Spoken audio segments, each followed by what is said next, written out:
we're going to begin, as we always do, with a blessing, and I've asked Senator Payne to please open us up, please. Thank you, Mr. Chairman. Let's pray. Heavenly Father, we come to you today, Lord. We just thank you for all the many blessings in our lives. Lord, we know that there are no blessings should be looked beyond.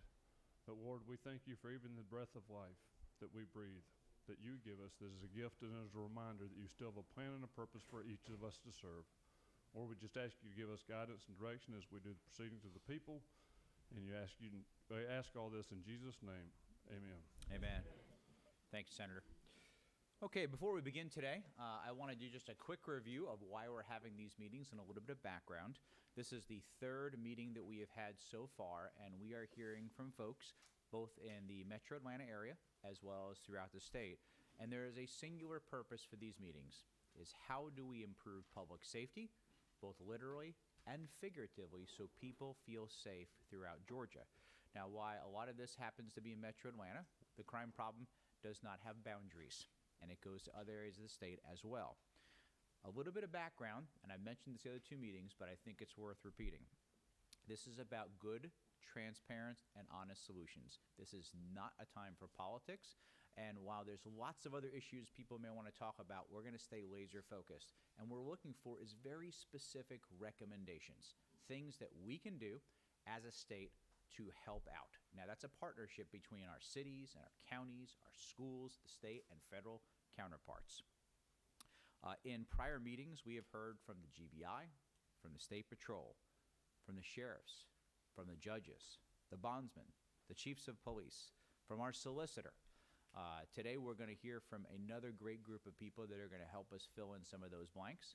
And we, as a committee, I have started to gather all of that information. We've taken copious notes, and we'll come up with a series of recommendations of which we will use in order to provide either legislation, budget, or things we can do to continue to strengthen partnerships and work together. One more point of background, and I want to make a point of this, and I did in my first two meetings. We have to make sure that people feel safe. Back during Labor Day, I had a bunch of folks in from out of town. We happened to be over at our beautiful Mercedes-Benz Stadium to see a football game. And the words those folks said to me from out of town was, "Oh my gosh, John, what the heck happened to Atlanta?" And they were right. 2 days later, I went to Nashville, Tennessee, after dinner, and I walked for about 5 or 6 miles around Nashville. And boy, it looked great. It was fantastic. I came back the next day, walked out of the front door of the 191 Peachtree building where I work, and the first whiff of odor was one of urine, followed by trash blowing down the street, sticky, disgusting streets, graffiti, homeless people everywhere, and aggressive panhandling. That's not the Peachtree Street in Atlanta that I know and love. And no matter where anyone here represents, so goes Atlanta, so goes our entire state of Georgia. It's in all of our best interest to do that. But the same can be true for what's happening in Augusta, or Columbus, or in Savannah, or in any other corner of the state. We can and we must do better. And here's the best part. We have done this before. We have had challenges before, and we have overcome them. And this is going to be a little bit of that movie, Back to the Future. So I appreciate all your indulgence today, and we're going to begin today with Ms. Felony Willis, our Fulton County District Attorney. And before I turn it over to you, District Attorney Willis, I want to say thank you. And I want to say thank you because there was a time not too long ago when we had some former people as a district attorney. We had former folks in the police chief's position and the Fulton County Sheriff's position, and they couldn't even be in the same room together. It was embarrassment.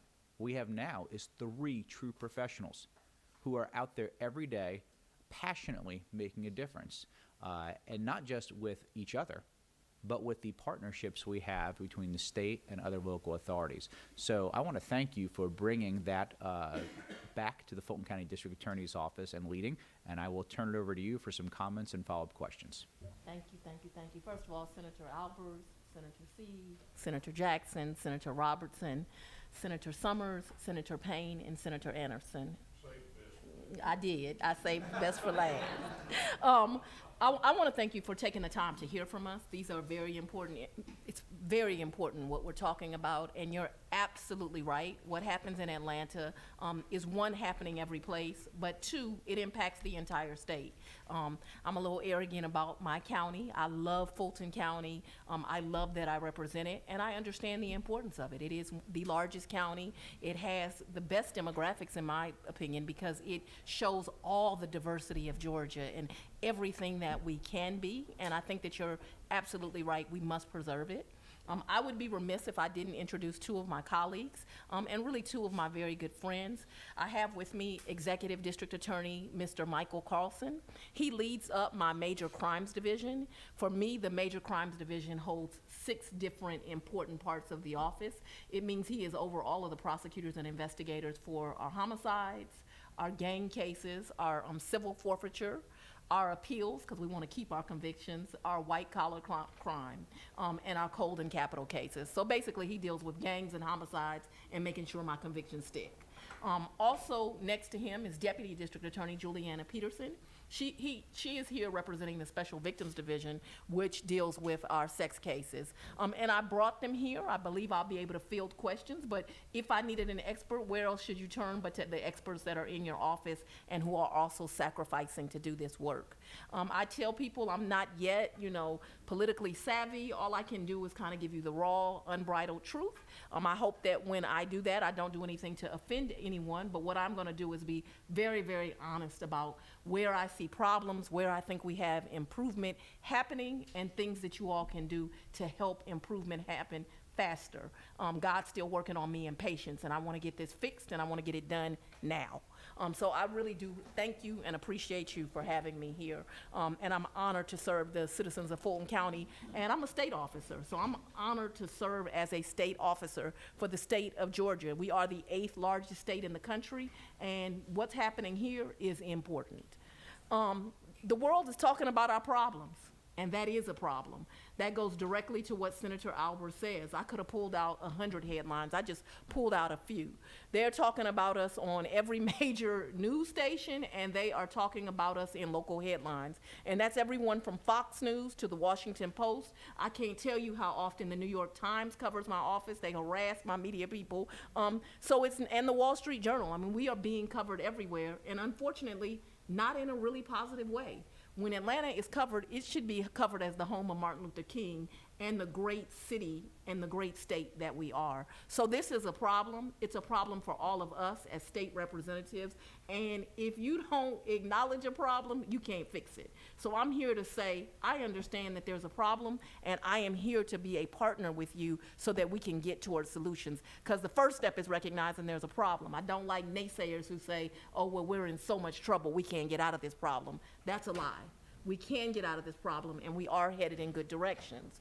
But this is our problem. Atlanta has the fastest rising murder rates of any major city in the United States. I mean, that's sobering and accurate. Of any. So I'm talking about Los Angeles, New York Times, Seattle, all of our big cities. We're number one. This is not where we want to ever be number one, but deal with reality, or reality will deal with you. And this is the reality that we have to deal with. Right now, in my office, I have 585 murder defendants indicted. I've indicted 201 this year, and we didn't start indicting cases till February. When I tell you I am pushing my team and pushing them hard, that is an accurate statement. That is 201 from from March the 1st till October 31st. We indicted 201 people for the crime of taking someone's life. I mean, that is sobering, and I'm not done. I also have 186 murder defendants unindicted. So what does that mean? Those are cases that the police have given over to the office and they have not been charged. I can tell you 70 of them are on this 90-day project, meaning they are new arrests, and I have 90 days from the time of their arrest to get them indicted. The others, many of them predate me even coming into office, and decisions have not been made on them. And so those cases still have to be charged. I'm only talking about one section of crime. Homicides. I haven't gotten to anything else, but I use this as an example of where we are. People that come to you and tell you, oh no, crime is, plateauing or it's not on the rise. They're lying to you. They're not telling you the truth. This is the truth. Murders in Fulton County have increased by 48%, and so that's countywide. That's everywhere from Palmetto all the way up to Milton. 64% just in the city of Atlanta from 2019. Georgia's gang membership, and why do I go straight from murders to gangs? The reality is this, I've made no bones about it. We understand in my office, and I need my state partners to understand, gangs are no longer a thing that exists in LA and in Chicago and in New York, but certainly we don't have this. We're nice Southerners down here. We don't have these kind of problems. Yes, we do. Not only do we have all of the major national gangs, the Bloods, the Crips, anything that you would think of, we have all of those gangs. We have one of the worst things, which is hybrid gangs. So these are these neighborhood gangs that sometimes have these national affiliations. What we know, and we know that these numbers are actually off because everyone doesn't even report their numbers or tell our numbers. We know that statewide right now, their GGIA is saying we have 7,100. I believe their numbers are low, but it at least gives you some data. 50,000 in Metro Atlanta alone. So this is not just Fulton County, because gangs don't care if you're in DeKalb or Clayton or Gwinnett or down in Rockdale. In the Metro Atlanta area, we know that we have 50,000, and I again think that that is low. The other thing is 70–90% of the violent crime is committed by this group of people, this recidivism that we talk to and these crimes. So for every time we lose a child to this, every single time we lose a child to this, what we really do is create one human being that is going to commit crime over and over again. And it's going to be everything from your entering autos, because they're stealing cars so they can make money. It is your human trafficking in a major way. And then the thing that just has me perplexed is they are doing major white-collar crime right now. Employment fraud, COVID was just a dream come true.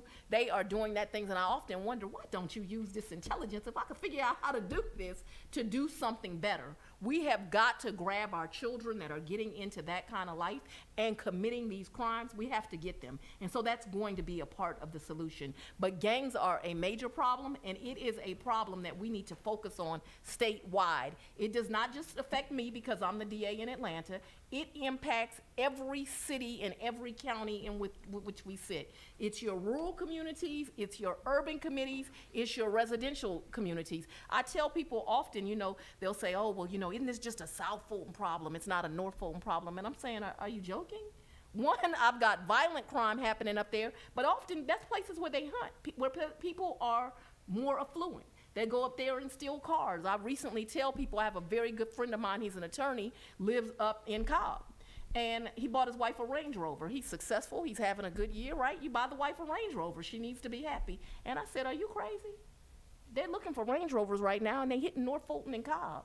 You can't have your pretty wife driving around in that. And then I thought, you know, there's something wrong with you that you think like that. But that is the reality in which we live, that they go to the more affluent parts of the community, target certain things that are hot, which Range Rovers are, and make sure that they can sell them to make money, to buy guns, and to do things that are harmful to all of us. So this problem impacts everyone in this room and everyone in the communities with which we represent.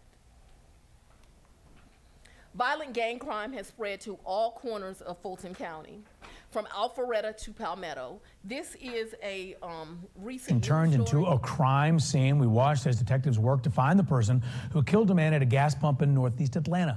Channel 2's Kristen Holloway reports from the Citgo on North and Boulevard, and where area families are living nearby and concerned. A shattered window and a car riddled with bullet holes. Atlanta police say they found a man's body with several gunshot wounds sitting in this car at this Citgo gas station in Northeast Atlanta. It happened just after 10 Wednesday night. Now his killer is still on the run. I'm shocked because I've been working back here in this building for about 4 or 5 months now, and next thing you know, somebody gets killed over here. It's a little unsafe. The homicide commander says the victim is a man in his 30s and the suspect targeted him and used a rifle. Police believe the two had some sort of connection. Just to give you an idea of where we are, this is an area where a lot of people come to, and that's because the Pond City Market is just down North Avenue here, about 2 blocks away, and a neighborhood is also nearby. Several people who live and work where the shooting happened told us they're a little shaken up after hearing about a murder in their neighborhood. It's frightening, you know? Yeah, I definitely try to avoid places like this because I come here, I'm in this area a lot, and I see a lot of the night activity and the nightlife. There's a lot of loitering that goes on. And yeah, definitely, if I can, try to avoid stopping here. We noticed there is a surveillance camera here at the food mart. Police told us they could be looking for more than one suspect, so we asked for a copy of that video to get an idea of what actually happened here. As soon as we get it, we'll be sure to let you know. Reporting in Northeast Atlanta, Kristen Holloway, Channel 2 Action News. So there's a reason I picked this, and I could have picked 1,000 news clips. One, it's near one of our community jewels, the Ponce City Market. That's where you want to shop. It's where you want to go eat. It's very busy. It happens at a gas station. Now, I don't want to pay for these gas prices, but all of us have to go get gas, and all of our constituents have to get gas. The act is so brazen that they really just shoot it up that parking lot, and anyone that was in that parking lot was likely to be a victim. That is a crime that I am seeing in every part of my county over and over again. It is a crime that can impact anyone. You don't have to be a gang member to need some gasoline in your car. And this is not, you know, a bad neighborhood, and we want to protect bad neighborhoods as well, but this is just the middle of our community. I want to share something with you, and you don't have to take my word for it. Just drive down the street. Right here on Boulevard, there is a Family Dollar.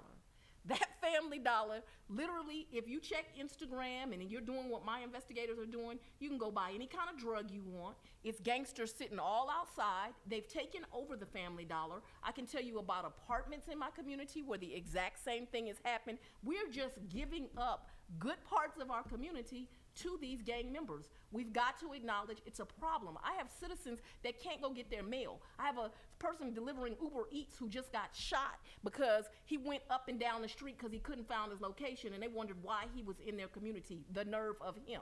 This is a problem. It's a serious problem. It's a problem that we have to acknowledge, and we are absolutely going to have to address.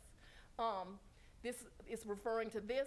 I also want to talk to you about this sex trafficking, and I mentioned it briefly, but they're doing it to children and very young girls and teenagers, and they are really wrapping it up. I have really recently just got a team together where I've had to put my human trafficking team with my gang team because we see that, I don't want to say this is the new thing, but finally we are catching on to they are doing this, and then they're using the girls to recruit other girls to victimize more people. And these young ladies are victimized over and over, because guess what? This is better than drugs.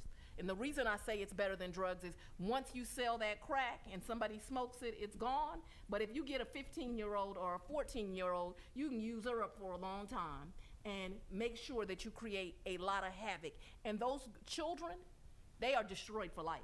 They do not become productive members of society. And they usually come to recruit other young girls. And so this is a major problem. And it also stems back to these gangs. This is very interesting. It really did not, it happened stemming from my county, but it was actually in Cherokee County where the 9 Trey Bloods got children together. And this was covered in some of our local papers, but also on AP. They got children together in Cherokee County. And they went and they created this fake charity, and the entire purpose of that was to bring proceeds back to the gangs. And that's what I'm talking about. You have all this intelligence and you're recruiting children in, and then you're using these assets for the very wrong reasons. So why are we in crisis? There's not enough resources. One thing I want you to pay attention to today, I am a state officer.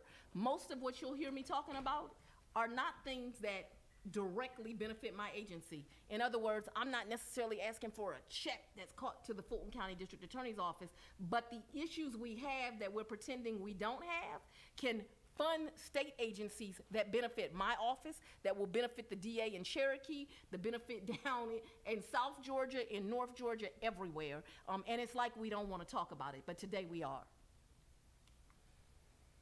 So the national standard is that on a good year, a prosecutor who was prosecuting homicides would only have 20 cases. That's the only way you're going to be able to do a good job, is if you have 20 cases to handle.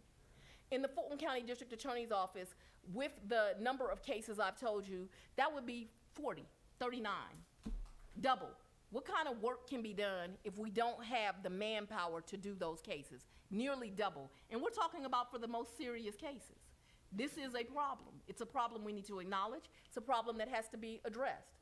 I know many of you know, but I want to make sure that I say it. When the police make arrest, even if they're very, very good officers, they're doing it to the standard of probable cause, the lowest standard within the law, the very base level.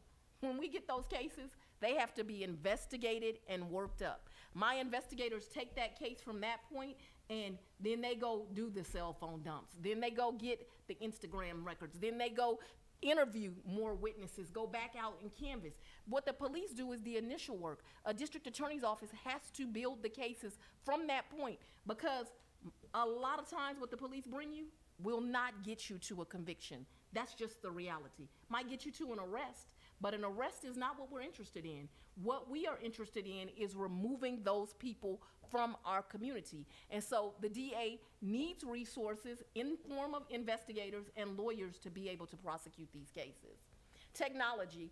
This is something that I hope that I'll be able to one day individually speak with each of you about. It's really a joke and very, very sad the way that the office is operating with technology. And this is a problem that I know offices that are state offices, because that's what district attorneys are facing all over the state. We're actually using trial runs to do some of our programs. And because body cam and dash cam is all getting to a higher level of technology, we need more and more storage, because as things are at higher technology and bigger, you need more storage area. We do not have adequate technology to even store the evidence that the police are bringing to us. That in that video you just happen to see, oh, we see that there's a surveillance camera here. To put a case together now, what juries expect is TV. They want the surveillance camera. You better have gone to get that surveillance camera. They want the dash cam. They want the police video. They want the camera from the other neighboring stores if you can get it. They want the 911 tape. All of those things are technology where you need storage. And let me tell you what the best evidence is that they really want. They want those cell phone records and those dumps. And that means you have to store that, and that means you have to have adequate technology to be able to do that. This is a major problem, and you know, my sisters and brothers that are DAs didn't ask me to, but all of them are struggling with it. Everybody wants to be polite. No, today is not for polite. We need adequate storage for our technological evidence. It's just a reality. We do. And we cannot operate in a day anymore where police do not wear body cam and don't have dash cam. That's not working. Senator Albers talked about the community trusting us. One way for the community to trust us is for officers to have on that. And let me tell you, oftentimes that camera is the best defense for an officer they can find, because that camera justifies their actions in everything that happened on that scene. And when it doesn't justify it, those aren't the kind of officers we want anyway. What else do we need that build cases? We have to analyze sexual assault kits. This is not technology, but this is going to be a major issue that I want to talk to you about. It's the reason Ms. Peterson is here with me today. Cell phone dumping technology, crime scene recreation. I have one case right now that involves the death of a child, and I won't get into the specifics, but just to have that scene recreated in 3D form so that I can take a jury back out there, it's $100,000. But is that child's life worth it? When she was killed by a gang member in my community? What else? Graphic demonstrative evidence, jail call extractions. Now let me tell you, the best job that's ever done on prosecuting the case is on those jail calls. And it's one reason that I appreciate the relationship with the sheriff, because there's no longer these games of not giving us jail calls. Our sheriff has now given us access to all these jail calls. Oh, and let me tell you this little secret that people don't want to talk about in polite conversations. We have problems with detention officers being members of gangs. And that needs to be rooted out, and that information is often found on those jail calls, and it's a major problem. Surveillance footage, social media content. Now this is something that I need both staff for and personnel. You have got to dig into social media, because it doesn't really make you more popular in the gang unless you brag about it. But now we have to have the time to go and to look for this evidence. I promise you, through jail calls and social medias, they convict themselves. But they don't do that if we don't even have the technology or the ability or the manpower to go and search for that stuff. And then finally, video and photo enhancement, because sometimes the videos that these stores are keeping is just not of good quality, and you need these kind of things. These are just some of the things that are needed to build a case, and many, many of them center around technology. Let's talk about the backlog.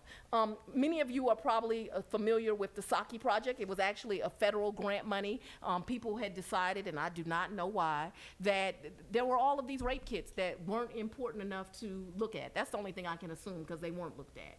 We had in the first batch over 2,500, and then we have a second batch. And so I want to talk to you about what happened when we went back and looked at these cases. Now, this was through federal money that they paid for to have the kits analyzed, and they're giving it to us a little bit at a time, but we got a problem. So what happened when we tested the first batch? So you saw the last batch was this 2571. That's what we're trying to work through now. But I want to show you what happened when we looked at the first batch. So in the first batch, they looked at 1,490 sexual assault kits. That's what they looked at to see, could we extract DNA evidence from that? We were only successful 149 times, meaning they were able to do that, and out of that 149 times, they actually found evidence, right? So they paid to look at the kits, and they found 149. There were 39 serial rapists in that. How frightening is that? How horrible is that we left that there for those people to commit more crimes? And let's talk about those more crimes.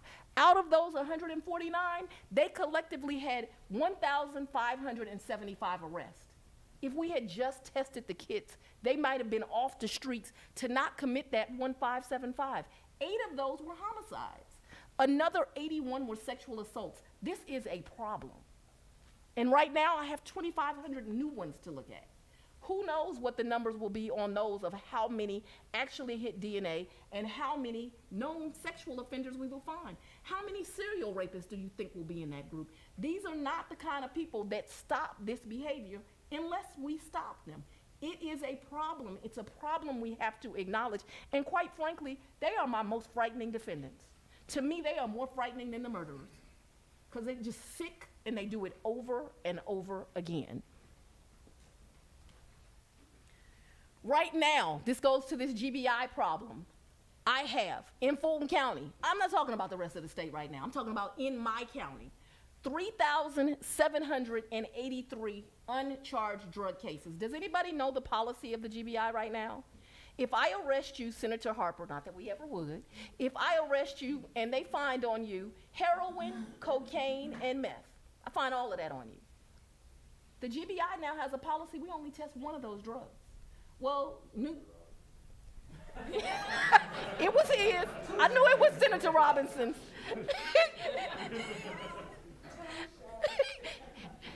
We call that good co-defendant testimony. But the truth is, they'll only test one of those drugs. Well, newsflash, you only test one of those drugs, I can only prosecute you for one of those cases, which means what? You're going to jail for less time than you deserve to go to jail to. But in addition to that, I'm sitting with almost 4,000 cases where they haven't tested any of the drugs. And as long as they don't test them, I'm not charging them. I am not going to charge people with cases where I do not have the evidence. Now, let me be very clear. The GBI has wonderful scientists. It is a wonderful organization, but they need resources. They need enough scientists to test these drugs. This is the responsibility of the state.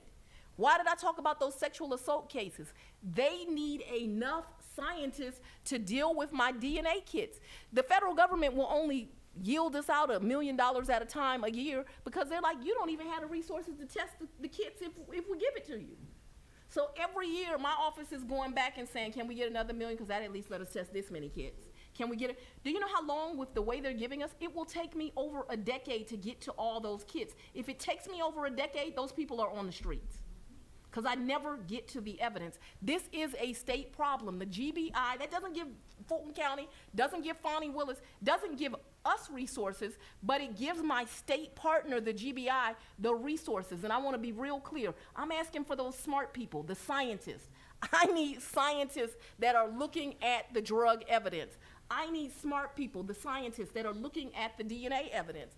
Oh, and please, Ballistic evidence, right now in-house, I have 308 cases. I went to the GBI because I was in this murder crisis some of you all might have heard about. And I said, hey, I need y'all to get these gun cases, at least my homicides, forget the aggravated assaults. Let me just work on the people that actually died from being shot. Like, that's an awful decision to have to make as a DA. They couldn't even do that. And that is not because they're not good, they're not great at what they do. They're outstanding at the work that they do. They don't have enough scientists. And so what the GBI did and says, here are 4 different GBI scientists that used to be with us. They're in private practice. See if you can use them. And in an emergency basis, I spent some of the county resources I had on expert witnesses to get my DNA, to get my ballistic evidence. What choice did I have? Let murderers out of jail?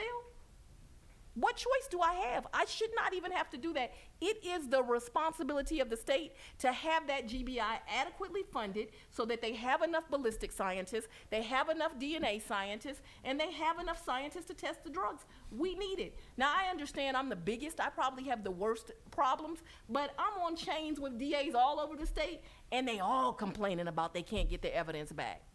Maybe I'm the only one that says it. I'm not here to offend anyone, but I am here to tell you the truth. We need these resources to do our job. If we don't have them, then I guess I'll prosecute the one drug case that they test 2 years later. And they are out on the street on bond during that time because you can't just hold people when you don't have evidence. That's the reality. Deal with reality or reality will deal with you. There's not enough scientists. Let's talk about the judges, and this is definitely a more complex case. You saw that we had 585, and you're probably like, well, how did she jump to 700? Because I'm not going to get caught, I'm going to indict those cases. And what we know is that when we indict all those cases where we have the evidence, there'll be 700 murders. That's this year. I'm not even counting the ones at the police station that they have not sent over yet, and I have 52 police agencies that report to me. I'm talking about in-house right now, between indicted and unindicted cases, 700 murders. You have 15 judges. That's going to put about 46 murders in each judge's courtroom. I can tell you that I'm not an expert in much. I'm probably a horrible wife. I can't cook and I don't like to clean. But let me tell you what I'm really good at. I am a murder prosecutor. I prosecuted murders for 8 years straight. It's all I did. I love that work. I love this work. On average, it takes you 1 week to try a murder. I can tell you that as an expert. It takes 1 week. Well, you just do the math. There's 42 weeks in the year. If they tried each of those murders, it would take us 46 weeks. Guess what? The DA's not real reasonable. I don't plea a lot of these cases. You took somebody's life, we're going to give you the full penalty of that. It would take them 46 weeks if they were diligent, and this is all they did. Well, what about the rapes? What about the child molestations? What about the drug cases, the armed robberies, the kidnappings, the burglaries? It's not enough. It's not enough. It is just not enough for them to do the job they need.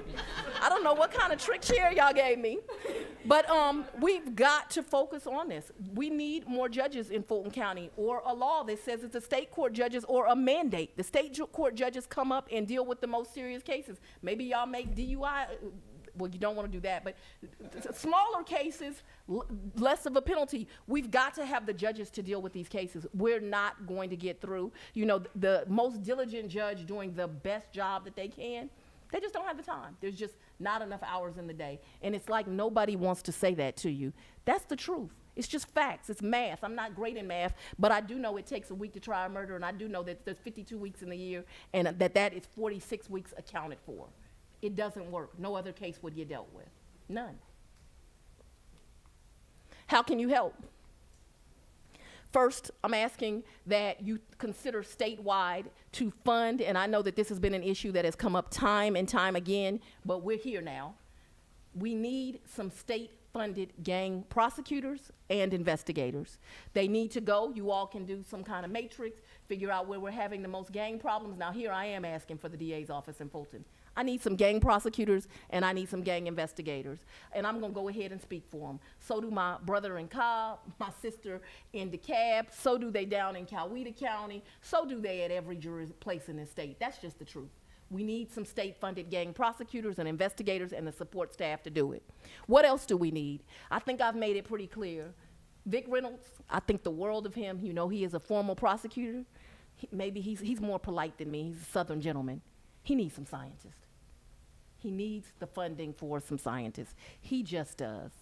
because they can't get through my cases. And if he doesn't, tell him to please give me my 3,800 drug results then and test all the drugs, not one. I'd like to be able to prosecute people for everything they were arrested for. You've got my officers on the street risking their lives so they can get meth, heroin, and cocaine off of them. I'd like to be able to prosecute people for meth, heroin, or cocaine, because if they're putting that poison in my community, they deserve to be prosecuted for all of it. We need crime-fighting technology. We've got to have the technology so that we can do our job. We've got to get to a greater day where maybe at the GBI, but also within the DA's offices, you have people that all they do is analyze these phones and social media and these records. We've got to come into this century. I've heard my brother, Sheriff Labatt, say Fulton County is about 15 years behind. I'm gonna tell you a story, and it's not one that it really kind of irritated and angered me. I recently went to visit Charlotte, the DA's office. I make it a habit to try to once a quarter go see another metropolitan city, see what they're doing, what can we learn, what can we grow from. And I went to the Charlotte Police Department, and in that police department, they had a full crime lab where they did all of their GBI, all of their scientist things that I'm talking about now. And unfortunately for them, 2 weeks before I had come there, a child had been murdered, a 3-year-old, one of these shootouts on the street. And they went ahead and within, it was in a major ballistics, he's talking about 200 casings, everything all on the ground. And he said from that scene, he had the ballistics back in 3 days. And within 2 weeks, they had matched that scene to about 12 other crimes that had happened. That ballistics evidence matched some other scenes. And I said, wow, you were able to do that in 2 weeks? And how did the state get that back? And he said, oh, no, let me take you to the top floor. We have a whole scientist here. He said, if I waited on the state, it'd take a year. I said, yeah, I know. Yeah, I know. Charlotte better than Atlanta? On what planet? Why should North Carolina be doing a better job than us? It's unacceptable. We need more judges, I've hit on why, and we need some new crime legislation. And so there's a few pieces that I really want you all to talk about, and will be in more detail. One of the legislations is what I've already asked for, which is just to have more gang prosecutors and more gang investigators. But there's some other things that I really want you all to start thinking about. One of the other requests is we would like some enhancements under 24.4.420 and 24.422, and it goes to enhancements for people that are repeat offenders in the area of domestic violence, in the area of elder abuse and child cases. California does this, right? We're this conservative state, they're this liberal state, except they've been doing this for years.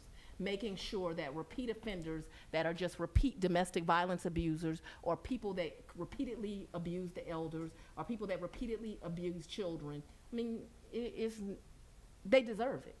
And so that's another enhancement we're going to be able to ask for.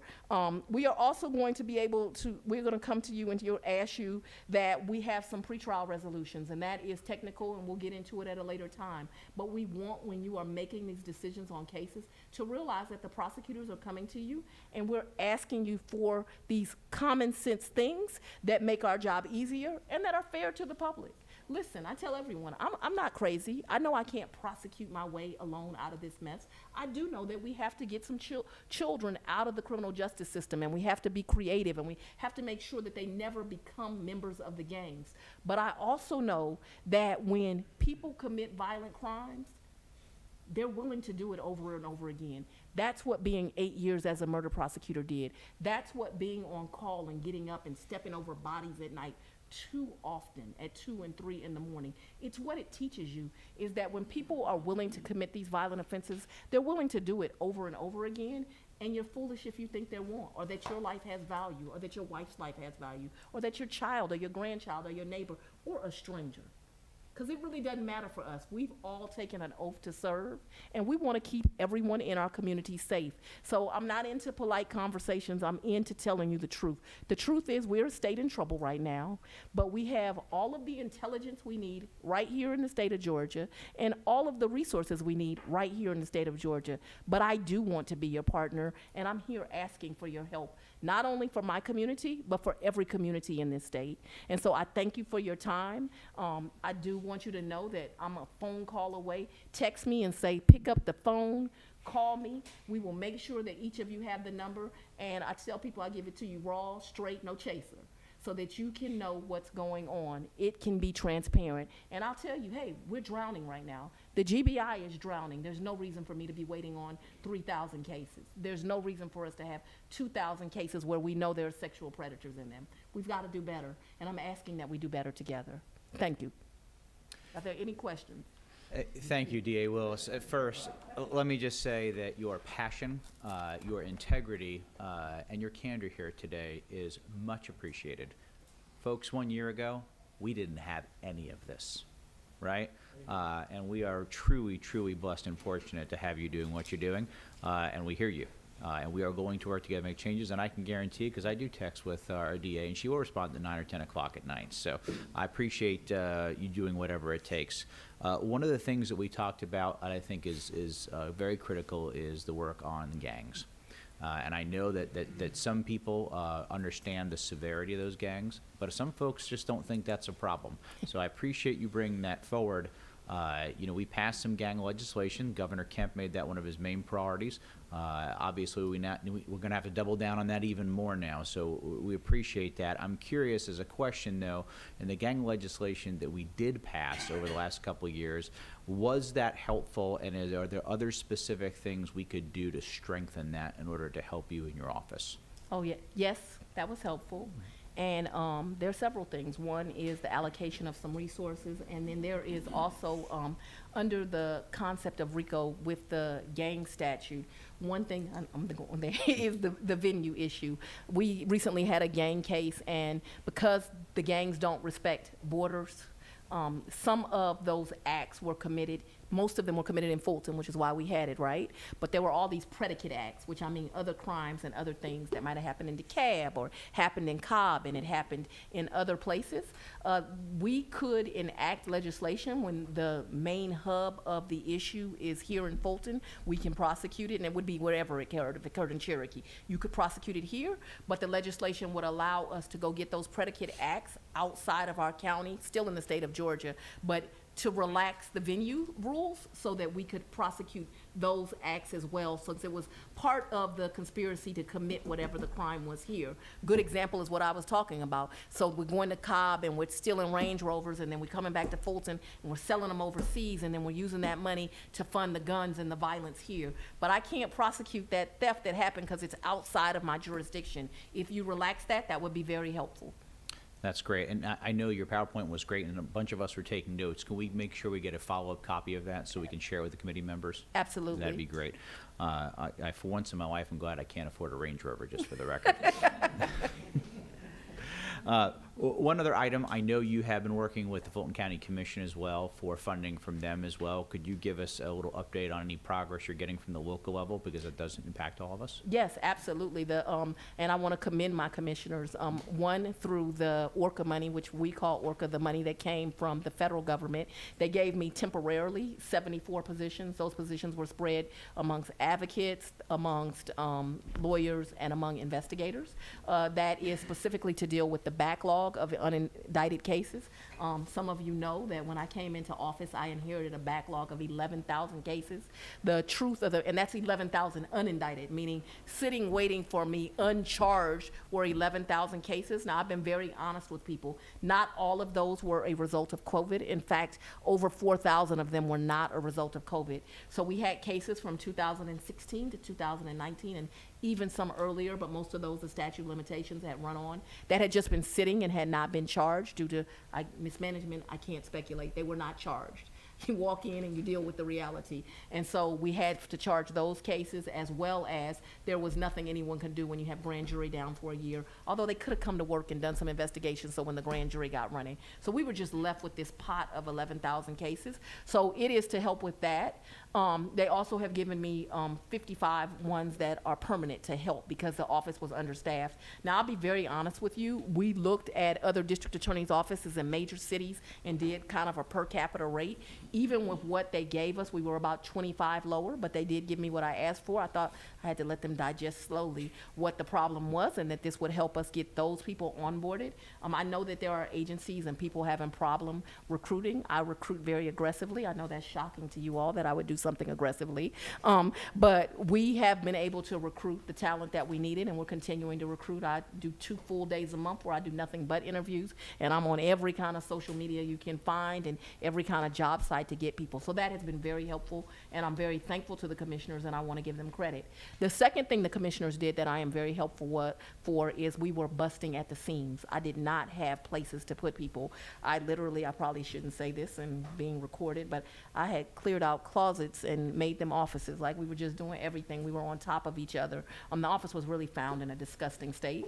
And so they did give us a building that'll house about 80 people, and that has rented a building that has alleviated. We're actually moving this week into that. And so those are things that are very helpful. But I have to tell you, our car situation is horrible. I don't know, I can't speak for other DAs across the state, but my investigators need cars. Like, I don't have the kind of people that are just like, hey, yeah, let us come see you today. No, we have to get in the street and we have to see people. We don't have days off, and so I do need cars. That's a request that I've asked for, that every investigator in my office is put in a car. I don't know if you're aware, and I'm not sure what other jurisdictions do. My office sends an investigator and a lawyer to every murder that happens. Other night, we had 3 in one night in Atlanta. So we had to send people all night long to those. So I need my people in cars. We can't take our personal cars because people will write down your tags and go back to my people's houses. I can't have that. I'm not going to put my people's lives at risk. But it's very important that you have a prosecutor and a lawyer at that scene so police don't make mistakes that later hurt the cases down the road. So we do still have the issues of cars. I think I've been very clear about technology. At some point, you know, the gang prosecutors, that would help. But yes, I'm really proud of the commission. I was very honest and candid with them about we have some crisis needs, and they have been helpful. Thank you, and I'm going to do one more question for me, and I know some committee members have questions as well. I want to talk about the Fulton County Jail, because I know that will impact you when they are overcrowded. And I have been very public. The city of Atlanta needs to give up that jail to Fulton County now. What I don't want to see is Fulton County residents pay upwards of $400 million to build a new jail, while we have a crisis right now and we have one sitting that's capable in order to handle that. But I want to hear from your perspective of how the overcrowding in the Fulton jail is impacting your work. Oh, it's absolutely impacting our work. One, I agree with you. We need a jail. We need a jail immediately. The county and the city will have to work that out. I hope that we're about to get a new mayor and that new mayor will let us have the city jail. Honestly, what I hear from the mayoral candidates is they're probably only going to give it to Fulton County as a temporary fix. But Sheriff Labatt needs a new jail. It's inhumane the way people are being kept there at the jail.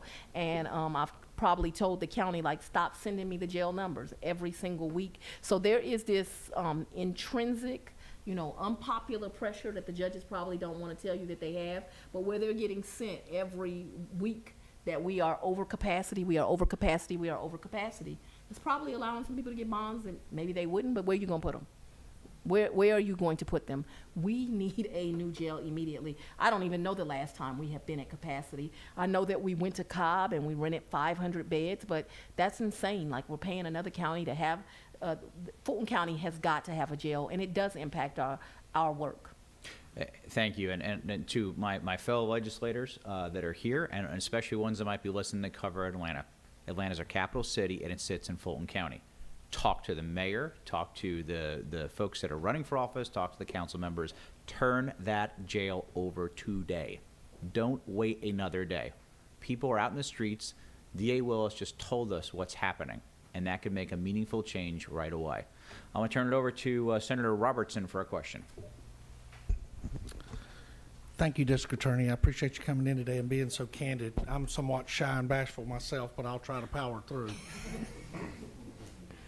Who exactly funds your office? The state of Georgia, because I am a state officer. I'm a state constitutional officer. So the state of Georgia, but honestly, much more money comes from the county. And I think that's my question. You're funded from several different groups, right? You're funded from the state funds part of your office. I know they offset certain ADAs and others that may work in your office, they offset the salary where they pay a portion and then the county pays a portion, is that correct? Yeah, but that is only for total 25 people.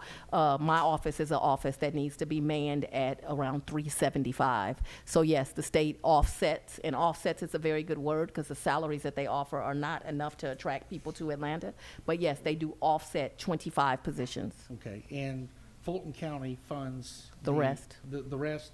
Does the city of Atlanta No, put and any funding into it at all? no, and it's interesting you ask because in other counties, we do have where not just Atlanta, but other cities could fund city prosecutors that would focus on whatever area of the city they wanted.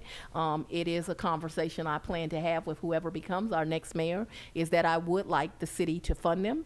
And then just because I always want to be 100% transparent, I probably have maybe office-wide, maybe another 10 positions that are funded through different grants. So you heard about this Saki project with all of that backlog. I think they fund for me like 2 investigators and a victim witness person. But we're not talking anything major, maybe 10 office-wide of these grant positions. And grant positions of the Saki, and you mentioned some other federal funding coming in.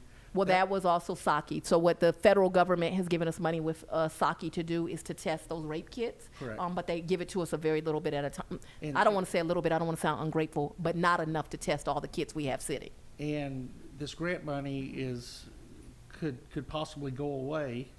If we don't have the capacity. At any time if there's a decision made in DC to reallocate that money in a different direction or to eliminate a program, which would therefore shoot a hole in the hull of your ship as y'all are trying to track on a particular project dealing with sex offenders or something else. And the reason I ask that question is it seems to me that the city of Atlanta receives a substantial benefit from an aggressive district attorney's office, which I believe you are, but they place no investment into that district attorney's office at all. They do not prosecute, no, they do not give us any money for any district attorneys or investigators. No, they do not.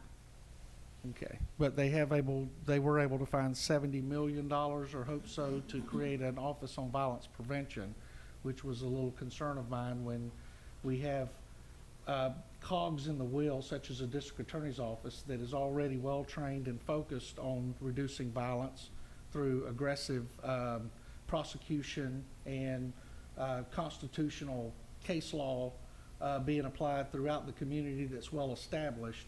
So $70 million to establish something new, untried, and to be honest with you, I feel would have limited effect on dealing with overcrowded jails, recidivism, and the other issues you're dealing with. So that was my big concern. Now,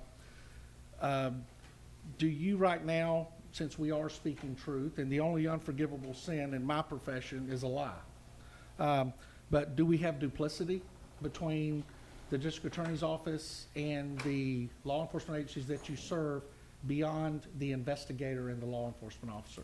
I mean, is everybody pretty much staying in their lane? We don't have a lot of mission creep where individuals are attempting to, go beyond what their scope is as far as investigations, which should be left up to the DA's office. No, I think that one of the things I knew that relationships were broken with my local law enforcement, and so I've created a position that I call my Justice Liaison, and the entire purpose of that position is to work with law enforcement and to make sure we are at their beck and call for the things that we need. We've been able to work very well. I can text any chief in this county and say, hey, I need this, I need to get that done. They are working well. We do have to do some reprogramming and some retraining for officers, to do things differently and better and more aggressively, just with what juries request. But I think that the relationships with my police chiefs, I'm very happy with all of them. Well, Mr. Chairman, one last question, if you will. One of the cities I represent, population-wise, is the second largest city in Georgia. And I know that some of the murder cases we dealt with, some of the sex offender cases we've dealt with serial killers and others, that we had to contract out to private labs and to other places because we knew that the GBI was undermanned, underfunded. So we had to reach out, and we've had to bring in expert witnesses from as far away as Pennsylvania and New York to come in and basically testify to blood evidence and other things. involving these extremely important cases. And those were extremely successful because we all know the Superior Court judge establishes what an expert is and what an expert isn't. And we have experts all over the country. So, and you may have answered my question with your head nod, is that y'all are taking advantage of those resources, which I'm not saying you should have to, but in these cases, moving them through a system in a constitutionally sound way, in a timely fashion, sometimes you have to reach beyond the borders and find those private resources that are out there that meet the standard or go beyond the standard that our state law enforcement agencies use today.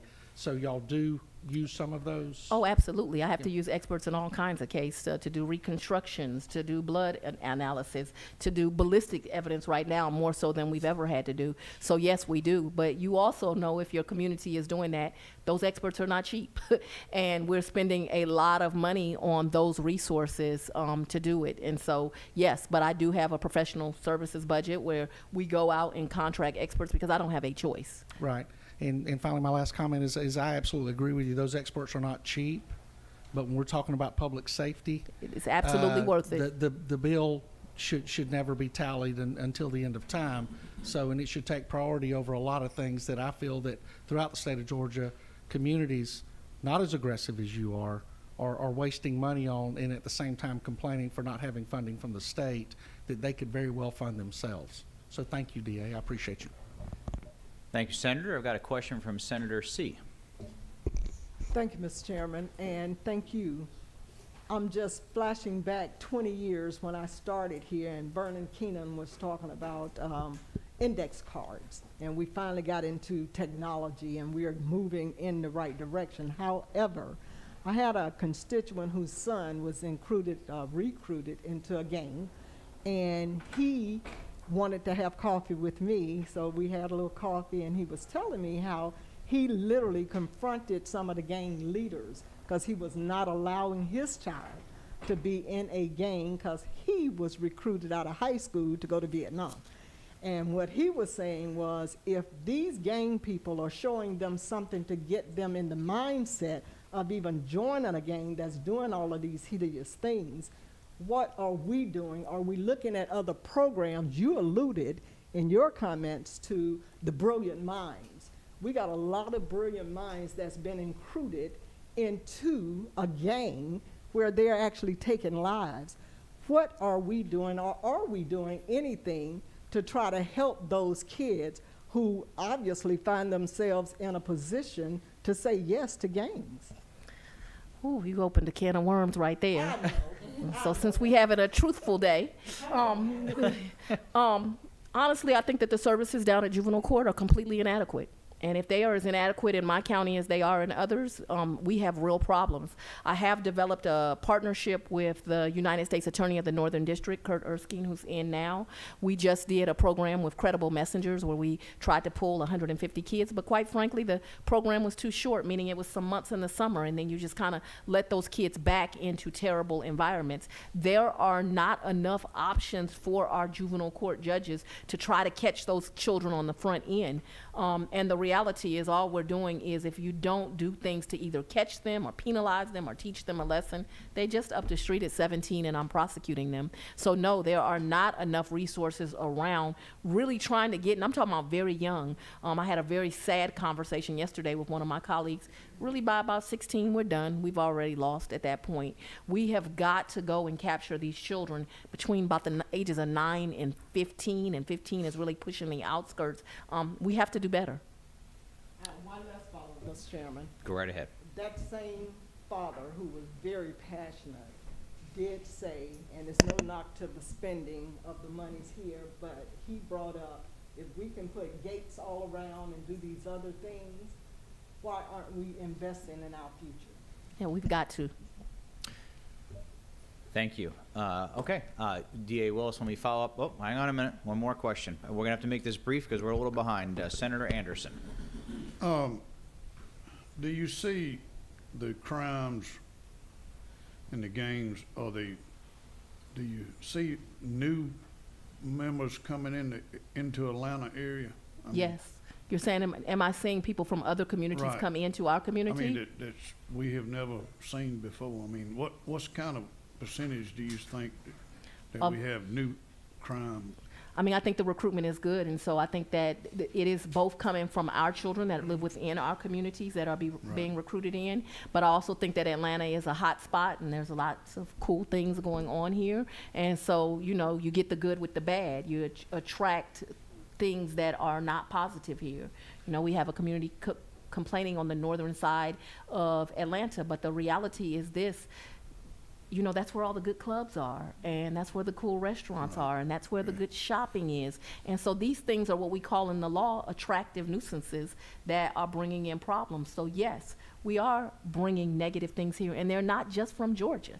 We are recruiting people from all over the country because this is such a place to be. And that's true. It is a place to be for all of these positive things, but with that has come some negativity. Well, talking about the DAs, over the whole state of Georgia, do you think all the DAs are on the same page? Yes, so in terms of this issue? Yeah. Yes. Okay. And one more question. Mr. Chairman, if I may. Go right ahead, Senator. The story you told about the Family Dollar. On Boulevard. What would be your suggestion on how to improve that situation? Police need to be there and constantly there. I also think that my office is going to be an aggressive office that when you have apartment complexes taking over, you're going to have to hold some owners' responsibility for allowing that kind of thing to fester, maybe filing some civil RICO actions, but also a law enforcement presence that's just constant. Those workers at that store, and you know, I like the Family Dollar. I don't make a lot of money. I go shop there. People should be able to go into those stores and buy things and be free of being afraid. Well, let me end where we began by saying thank you for what you're doing, and also a very specific note. I, for one, am getting a little tired of folks who are constantly defending the criminals. And it's sure time we stood up for the victims and for people in your office throughout the state and our law enforcement who are the ones who are keeping us safe all the time. So thank you, DA Willis. We sincerely appreciate your time, and we'll be following up very soon. Thank you for having us. All right, we're going to continue on here. We did use a lot of very important time, but we're going to ask Commissioner Tim Ward with our Georgia Department of Corrections to come down.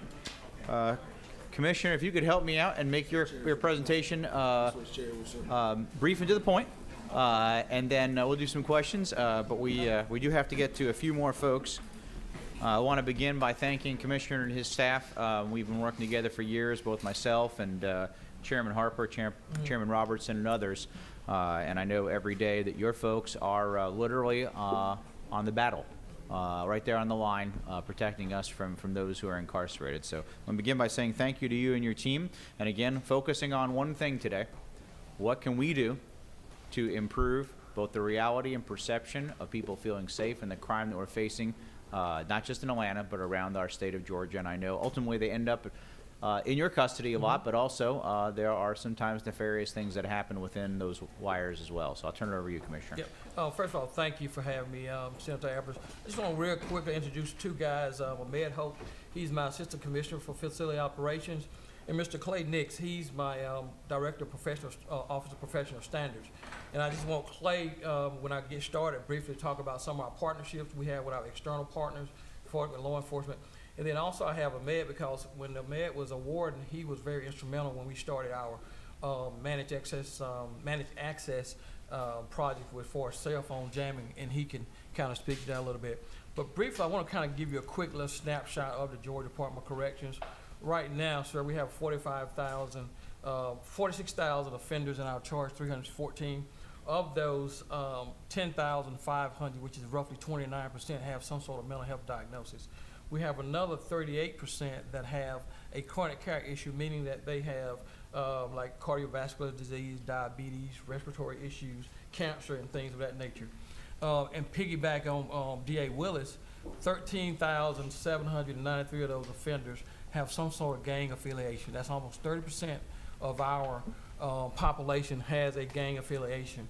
Right now, our population, right now in the system, we have almost 10,000 vacant beds. Just like every law enforcement agency around this state, this nation, we are having some staffing challenges. But due to our population being down, we're able to kind of manage that by closing dormitories down and also reallocate resources. One of the big things is, for as you talk about what the budget priorities that we're looking at right now is in 4 buckets: recruitment, health, and that's health meaning offender wellness, infrastructure, because we have a very aging infrastructure, and then also leveraging, how do we leverage technology as it relates, because a lot of those things are interchangeable with technology as far as recruitment and retention. One of the big things that we're going to talk about, I want to say thank you for what you all did last year about giving us a 10% pay raise for our hard-working men and women behind the wire. But that brought us up to being, again, last of all our counterparts around the southern states. And I've been told that we're going to have an opportunity to increase that a little bit, so we're looking forward to doing that. But I want to quickly to switch over to Clay and let him talk quickly about some of our working relationships that we have outside. Thank you, sir. Would you just pull the microphone over if you don't mind? Thank you. I currently have 141 sworn officers that work for me. Those 27 are K-9 officers. But one of the things that we do from corrections to battle what we have to every day is we leverage our partners in the state of Georgia and the federal government. We're partners with the FBI through their Safe Streets Task Forces, which target gangs here in Atlanta, Macon, Valdosta, Rome, Gainesville, Savannah, Columbus, and as well as Brunswick. We're part of the DEA task forces in Atlanta and in Macon, as well as the DEA HIDTA task force, which is the high intensity drug trafficking area here in Metro Atlanta. We're part of the United States Marshal Service task force in all 3 federal districts. And we're also part of the Okmulgee Drug Task Force. And these partnerships help us leverage additional resources for either wiretaps or things of that nature to get at the folks who are causing crimes both in the community and within the prison system. And thank you for that, Clay. I also want to admit to you've known, we've talked several times, my biggest problem in the Georgia Department of Corrections is an illegal cell phone. And I want to Mayor to talk a little bit about what we're doing to combat the cell phones, Mayor. Yes, how you doing, Mr. Chairman? The biggest thing is when I was a warden at Phillips State Prison, I had the privilege of working with a program called Hawks Ear. When we stepped into this role, now Hawks Ear, we moved it into one of our level 5 facilities and began to test it there. That program began in January and has shown some great progress.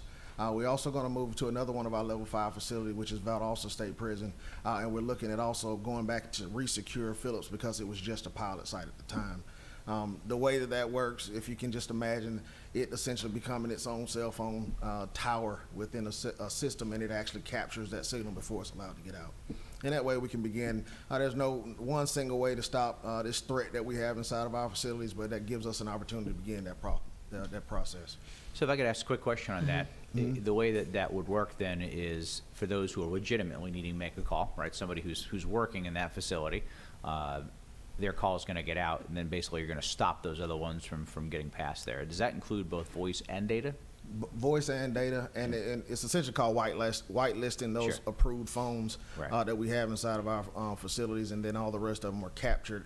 And then it also allows Clay to receive some of that data when we can find where and pinpoint where some of those cell phones are inside of our facilities. That's great, because we know the technology, we've got to stay 2 steps ahead, so thank you. Absolutely. And the only issue that we have, again, I think we've talked about it, is adding existing technology to aging infrastructure.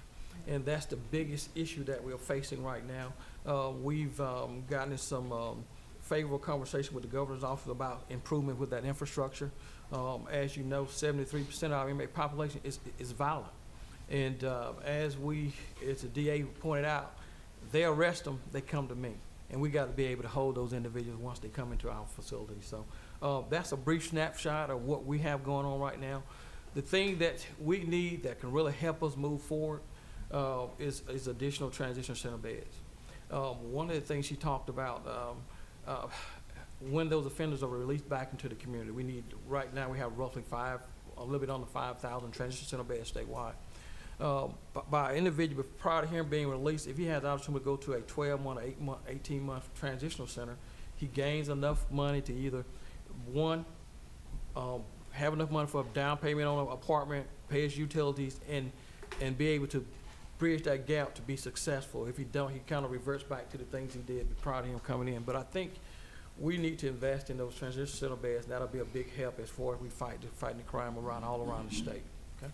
Thank you, Commissioner. And I know we've talked about this in the past, but I think you're going to get a lot of support here, and certainly from me personally, for newer, larger, and hardened facility that we'll need in order to hold back some of the worst of the worst. So I think the blessing in criminal justice reform is, we don't have as many violent or less violent folks in our prisons, but the folks we do have in prison are some of the most difficult and challenging. So thank you. I've got a question from Senator Jackson. Thank you, Mr. Commissioner, for being here. I just have a few questions. One, over the past couple of committee meetings, we've talked a lot about recidivism and people who come back. And so I'm curious, can you talk a bit about what you all are doing in terms of rehabilitation? So what type of programs are being offered inside of these prisons? What are we doing to help transform people who are offenders into people who can be contributing citizens when they get released? Great question. I tell people, our role is to make sure we have those tools in place for those individuals who want to make that change. We can't physically force an individual to make that change. We offer a plethora of cognitive groups. But one of the big things that prior to COVID and that we're still maintaining is we have a very big push on evidence-based facilities. We have Lee State Prison, we have Hancock State Prison, we have Walker State Prison, and we have Metro Reentry Facility. One of the things that we're really pushing, because we know our gang numbers are going through the roof. So I had to create a situation for an individual who wanted to make a change. Where can he go to make that change? And so that's why we create evidence-based facilities. So those guys can go and renounce their affiliation. But what we're finding out that those individuals, they're not renouncing, but they're not participating. So that's a win-win for me. So we're offering that space for those individuals to go and want to make that change, those evidence-based facilities. As we know now, you just pulled the numbers this morning, 50% of those individuals coming into my system do not have a GED. We are pushing really, really hard for GED. We have a goal for 3,000 GEDs per year. Because of the COVID crisis, we did not meet our goal. I think we get something like 1,900 GEDs last year. But my stretch goal is to make sure we get 3,000 GEDs. We did do almost 25,000 certification completion, meaning on-the-job training and vocational instruction. So we have a lot of things, opportunities for those individuals to want to make that. One of the things that we're experiencing with such, how can I say this, with such a violent population, it doesn't take one disruptive event to stop that whole cycle of a day. And so we have to be very careful with movement, how we put certain people in classes and things of that nature. Yes. Yeah, so just a few more questions. Can you offered us 3 buckets. One's recruitment, one's offender wellness, and infrastructure. So can you expound a bit on what you all are doing in terms of making sure you care for the people who are in your cure? I asked this question because I'm aware that there have been 48 homicides in the last 18 months. And perhaps even more concerning to me, as someone who serves as a pastor to many people who have mental illnesses, is that we've had 38 suicides over the last 18 months or so. So can you talk a bit about what are you doing to care for those who are in your care? Great question. One of the things that we were very limited as far as what facilities offer mental health services for offenders. And right now, what I've expanded out that footprint about almost 550 additional mental health beds last previous fiscal year. My ultimate goal is to have a mental health footprint at every one of my state facilities, and that's the request there. Because what was happening was a lot of our offenders were manipulating the system and saying, okay, I see a little green man, so I want to go to this facility. But if they say that, then there's a high probability that they'll go meet up with their partner or gang member and start that behavior. So it serves a dual purpose, meaning that if I expand out mental health services, I can stop the departmental transfers. If he had a mental health need, he can go and get diagnosed and get his services right there at the facility where he's at. So that's why I'm saying that bucket about going out, because I think I gave the number, 29% of my population is mental health, and that number is growing. So how many more beds do you need in order to serve that population well? Well, my goal is probably, I think we asked for another, 1,500 this year? Another 1,500 to expand that out. Right. And then my final question is, can you speak a little bit about where, I mean, I'm concerned about fiscal responsibility, and every time we have somebody who dies in our cure, there's expenses that comes with that. Every time we have the Department of Justice researching us, there are expenses that come to that. So can you just tell us, where are we on the Department of Justice investigation? Or Right now, we're in the discovery phase, and I can't get too much into that. But I can tell you this, and this is what I told my team when initially we got the notification of the investigation. If we're doing something wrong, we'll correct it. If we're doing something right, we're going to fight. Okay. And so that's where we're at, and we're being fully cooperative with that. And like I think I made the comment, they will see that our policies are sound, and if we need to adjust on something, we will adjust on that. Thank you. One last one, for real. All right, if you could, thank you. For real. You Sorry, promised this time? thank you so much for your patience with me. Okay. So you named that there's a recruitment issue, that you're down, 30% of your officers or Yes. so. So what are you doing to accommodate for that? Are the homicides that we're seeing as a result of being understaffed? And if so, what are you doing to mitigate that? One of the things, again, I think I hope I was clear on the beginning. We almost have 10,000 vacant beds. That's almost equivalent of 3 full facilities. And so what we do, and I personally do this, I'm involved in this, is we manage our population. I know I kind of move individuals where the staffing can accommodate those individuals. And then if we do have some staffing challenges, we also have specialty teams that can go in and offset that staffing to assist them and help them and do that. But also what I found out is the best solution to doing it is drawing that population down until they can staff up to that population. We've done it, and we did it at Valdosta, we did it at Autry, we're doing it at Georgia State Prison. So we've got a strategy that we utilize to bring that population down until they can catch their breath and get the hiring to where it needs to be at. Thank you. No last questions? All right. Senator Robertson, did you have a question? No. Okay. Fantastic. Commissioner team, thank you so much again. Appreciate all that you're doing, and we look forward to following back up with you both in the legislation and the budget process. Thank you so much. Thank you. Okay. Commissioner Nail, Department of Community Supervision, come on down. You're the next contestant. Thank you.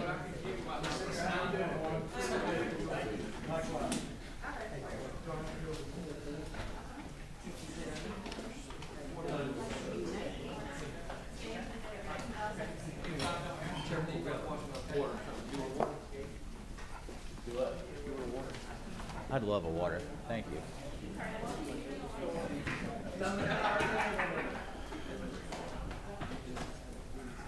All right. We're going to call our meeting back to order here. All right.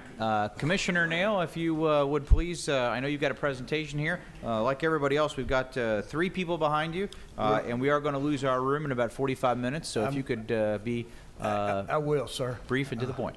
I will, and thank you very much. Appreciate the opportunity to present here. I have Dr. Nick Powell, who is over our strategic planning and research. He's here to say what I meant to say. If I fail to or I say it incorrectly, let me first say thank you. I've seen all of these Senate public safety meetings. I've seen people that have made assumptions about our agency, people that have taken the liberty to speak about our agency, and a lot of innuendos perhaps made about our agency. So my goal here today is to show you through fact and through data and through statistics that will tell the story of our 2,000 employees that are doing a fantastic job throughout this state, day in and day out. I want to also say I appreciate members of the committee that have taken the time to go on a ride-along and actually see what these officers do day in and day out.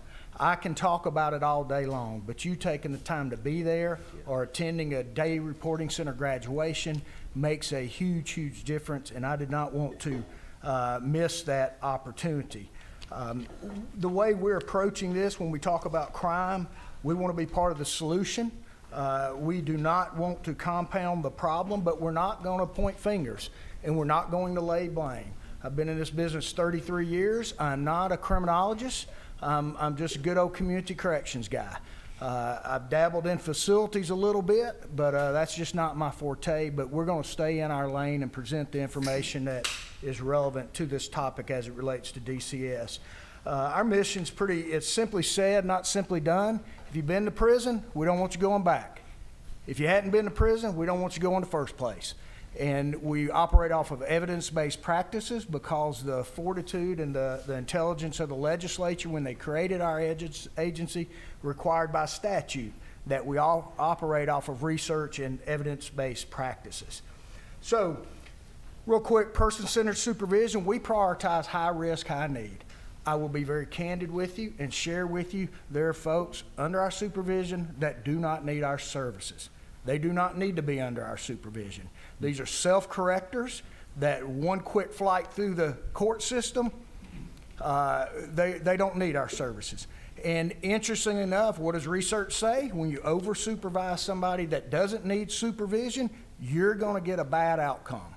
That is counterintuitive to what folks may think, but that is what the research tells us time and time again. We devote our resources to the high risk, high need. We front load our resources. Now, when Ms. Willis prosecutes them and sends them to prison and Commissioner Ward gets through with them, about 85% of those people will come under our supervision.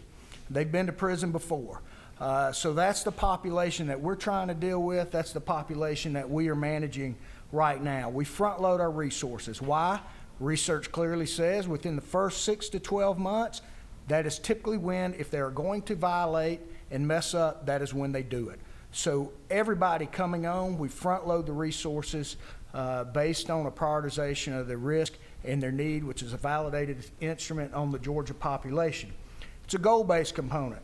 How well you do on supervision often will dictate how much time you're on supervision. If you do well, you meet the goals that are set with your case plan, go have a good day and send no more. If not, fortunately, we have other alternatives until they make the decision to take advantage of the opportunities that we are affording them. When we talk about felony arrest in Georgia, one thing you'll see there that overall through the entire state for arrests is actually going down. You'll see in the blue line there that those under DCS supervision, that is trending in the same direction. Why is that important? I don't have a magic wand or a crystal ball that will say what is driving violent crime, but what I can share with you, the data and the research that we run shows that we are not the culprit of the increase in violent crime, and we will continue. Now, I want to be clear. That's not to say we're perfect. I will tell you, we are not perfect. We will try every day to do what we can to be perfect. We too have faults. We too have fallacies. We are a learning organization. We learn from our mistakes. We learn from national research, and that's what makes us stronger. So you'll see that's trending in the same direction. Now, I would be concerned if it was going in a higher direction. That's where we need to be concerned, but it is not doing that. When we talk about percentage decreases in felony arrests, we looked at the entire state, and then we looked at supervisees, those under our supervision. And if you want to take a full FY 19 and 20, a full year, you will see that felony decrease in felony arrests went 12% down for the non-supervised population, and we actually showed amongst those under supervision, we had a 16% decrease in felony arrests for those under our supervision. 20 and 21, we showed an 11% decrease, which is about twice what the decrease was for the general population. Again, indicating at the very, very worst, we would be holding ground, but fortunately, we're doing much better than those that are not under supervision that are being arrested. The proportion, and I think this is very important, not just looking at the numbers, but when you look at those not arrested and those arrested, again, if you look at FY18 and FY20, for instance, you've got about 20% of those under supervision that were arrested. Right now, we're showing at 17% in FY21. Again, if crime and violent crime is going up and our numbers are holding steady, that would indicate we are not the primary driver of the increase in the violent crime. Now, in July, there was a lot of talk focusing on Atlanta. I will wholeheartedly agree this is not just an Atlanta issue. This is across the state. I will also tell you, Georgia is not the only one that is struggling with this issue. Every one of my counterparts throughout the nation are struggling just like we are. Everybody wants an answer. Everybody wants to do better. The way we do that is we don't deal with one-off cases. We deal with facts, we deal with data, and we make informed decisions. In July, when it seemed like everything was focusing on Atlanta, we pulled specific Atlanta data. I wish I could tell you we could do that statewide. We can't. It was very labor intensive to work with the DA's office, to work with the sheriff's office, to work with the local databases, but we felt it was an important enough issue to do that. And what we found, for instance, in 2018, the number of supervisees arrested was about 3,000. You go out to 2020, that's been cut in half. So that right there tells me arrests are down amongst that population. Our agency has been in existence since 2015, and we continue to make headway. This is going in the right direction. There's no indication that the driver is associated with those under supervision. One other important I'm going to point. just interrupt you for 1 second, Yes, sir. Commissioner. I do have one question. The dramatic increase between 2019 to 20, is part of that, though, related to the pandemic and the lack of folks out there, and also, candidly, what happened when specifically our Atlanta police officers didn't feel like they could police as much as they used to? I think it is. I truly do. And again, this is in the right direction. I think what I'd be concerned with, it was going in the opposite direction or even staying the same. Okay. Certainly, the pandemic played a role in that. We'll talk about now. Caseloads are lower than they ever have been, okay? I'm waiting for the dam to break. When the courts open up and they start running, if many of you can remember the Kmart Blue Light Special, it's right around the corner. And where are they going to come to? They're going to come to us for supervision. And who's having to process those cases from the court? We are. So that's the reality of it. We're enjoying right now the lowest caseloads we have with everything we have by resources. I'm not going to ever ask for resources unless I can matter-of-factly say I've done everything I can with what I have, and we are at that point. Also, one term that's used a lot is repeat offenders. I want to be clear that when you say repeat offender, that does not mean they are under DCS supervision. A lot of people jump to that conclusion. So I just put that out there as a caution.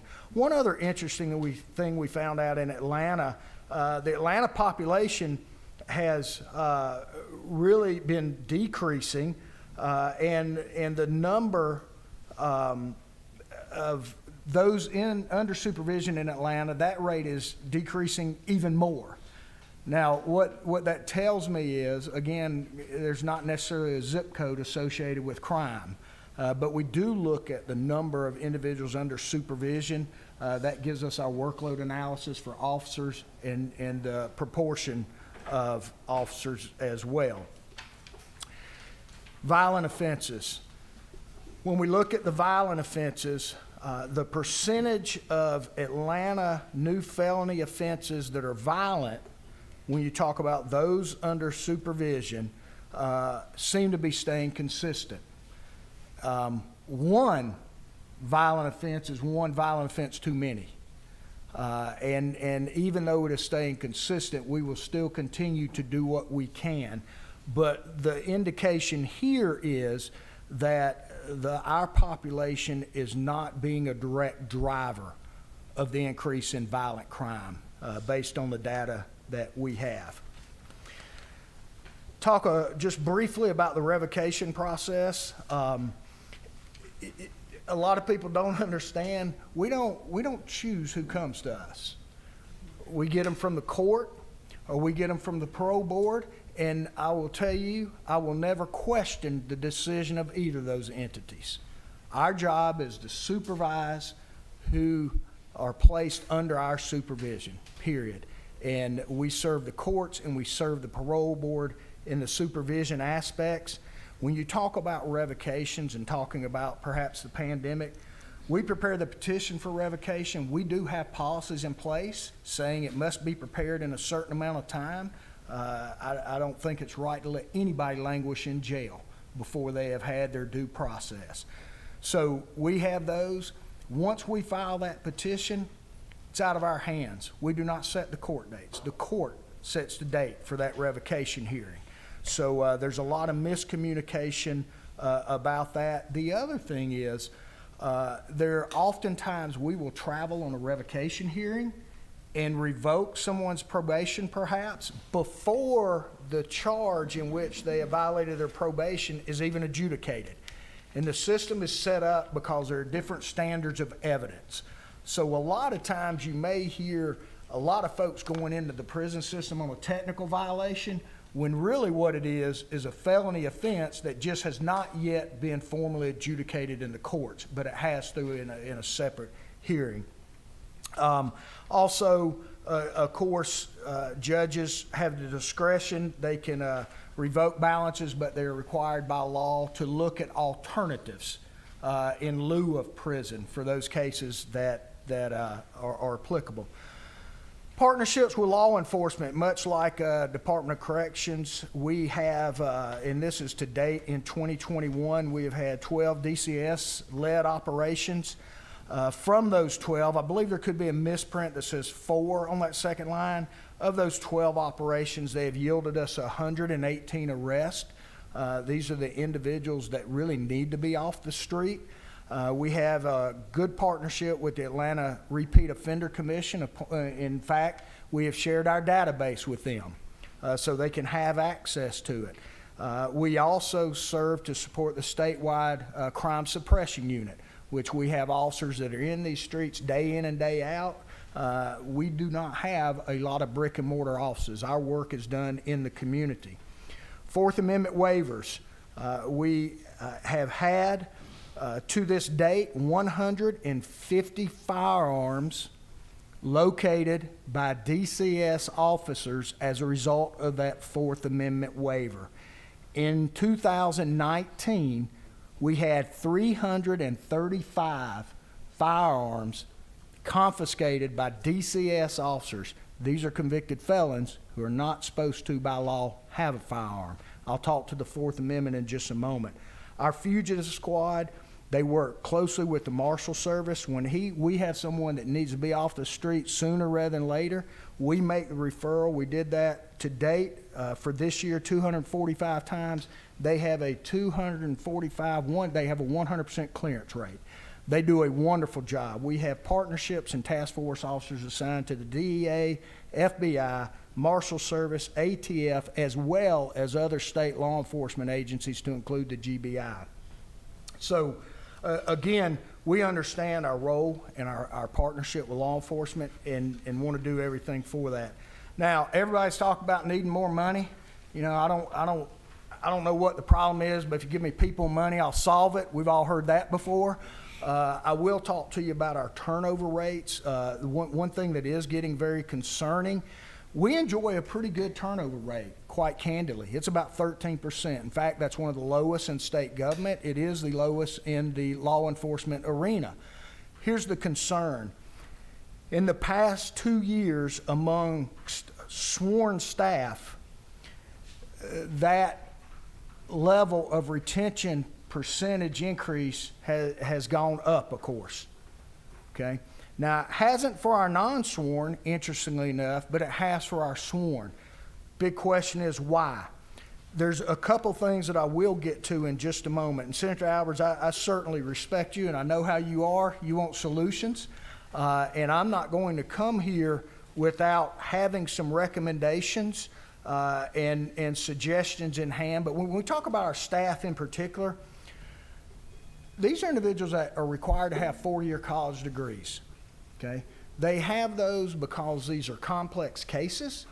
Keep in mind, when a law enforcement officer makes an arrest on a felony offender, most of the time they're done with it. on average, we're going to have that person, if they've not been to prison, on average, we're going to have them for 4.5 years. If they've been to prison, we're going to have them for 6.5 years. Okay? That's important when you're trying to make positive impact in lives. The other thing is these officers deal day in and day out with individuals that have advanced degrees, attorneys, doctors, clinicians, social workers. So a lot of times it's like, well, why don't you just not require college degrees? Well, because we'd go backwards and we'd have a lot more problems and challenges on our hands than we have now. But here's the other thing about that, and I'll share this with you. An officer that starts with a 4-year degree, that has a marketable skill, can go anywhere just about with a 4-year degree. It takes them 4 years to get to where the average starting salary is for a law enforcement officer. It takes them 4 years. So you wonder why folks sometimes are leaving. But there's another issue, and I think it's the climate of society now, because they don't care who the badge is assigned to, they just see a badge. And the folks coming to the table now for a job, they're like, oh no, I don't want any part of that. That has made it extremely difficult for us to deal with and has made it quite the challenge. And in fact, that's why a lot of folks will matter-of-factly say when they're leaving, I didn't sign up for this because of the environment. So with the recommendations, there are a few things, and I will tell you, our officers do a wonderful job. When you go out and you visit our officers, and I ask them and our staff ask them, what can we do to help you be more productive at your job? They don't say, pay me more, because they're in this profession to make a difference. 9 out of 10 times they say, we need more resources for these individuals under our supervision. Mental health, substance abuse, especially in rural Georgia. Our officers, while they're trained in mental health, they are not mental health professionals. And these are issues, people that have serious issues. And they have nowhere to turn to get the help that these people need. So one is community resources.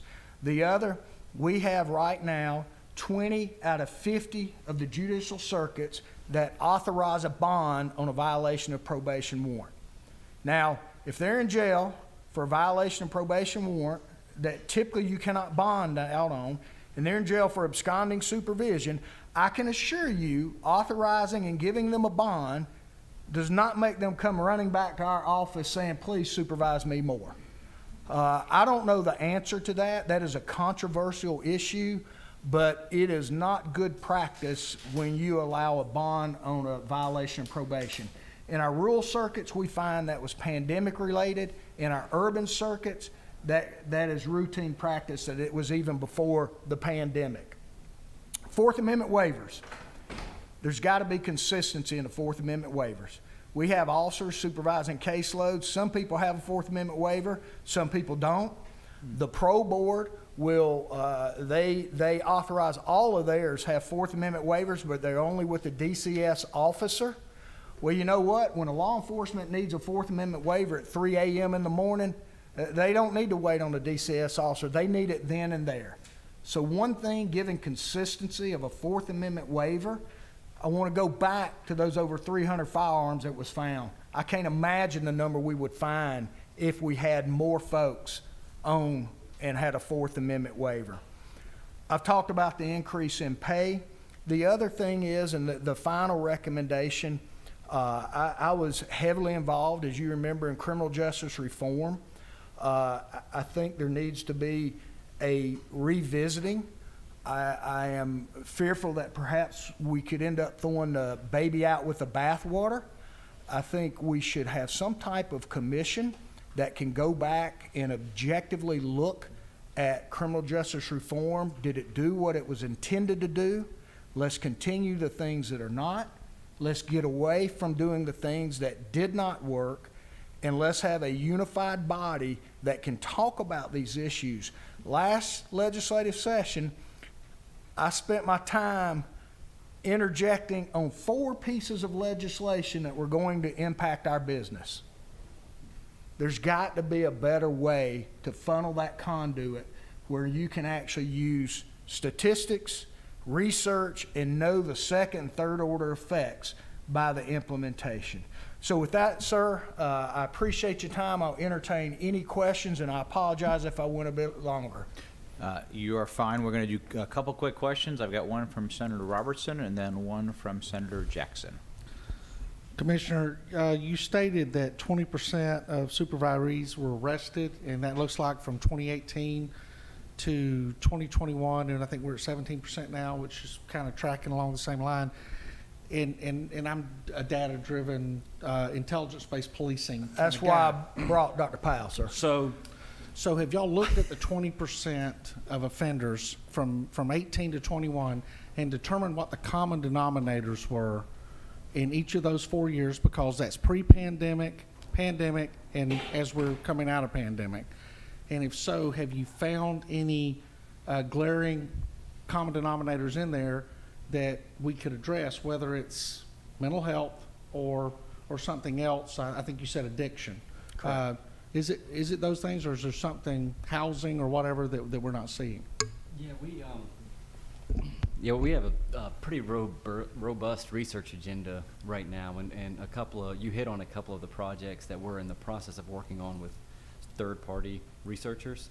One being mental health, to see if there's any commonalities amongst them, whether it's convictions, arrests, revocations, and then where are things going off the tracks, as well as we're working with just analyzing our arrest data across the state to find those exact kind of common variables. So we're not quite there yet, but your line of thinking. So you're feeding these 20% into some type of matrix to try to determine what the common problems are amongst that population? Yes, sir. The short answer, yes, a couple different ways. Okay. And when we talk about the high-profile cases, the violent offenders we're talking about, we do a high-profile review of all of those cases. We track them for that very reason, sir, is we want to see, are there common denominators, or there specific times of the year this is happening? Was it a mental health caseload? Was it a sex offender caseload? So we try to pull all that together, and that's one of the things this arrest data is going to help us. Are they one-time offenders? Are they at a high level of supervision? So slicing and dicing it, and that's one thing that working with other law enforcement entities is critical to do. Well, and one thing you said about criminal justice reform, one thing I realized once I got up here and got on this committee and under Chairman Albert's leadership, is that criminal justice reform has not stopped.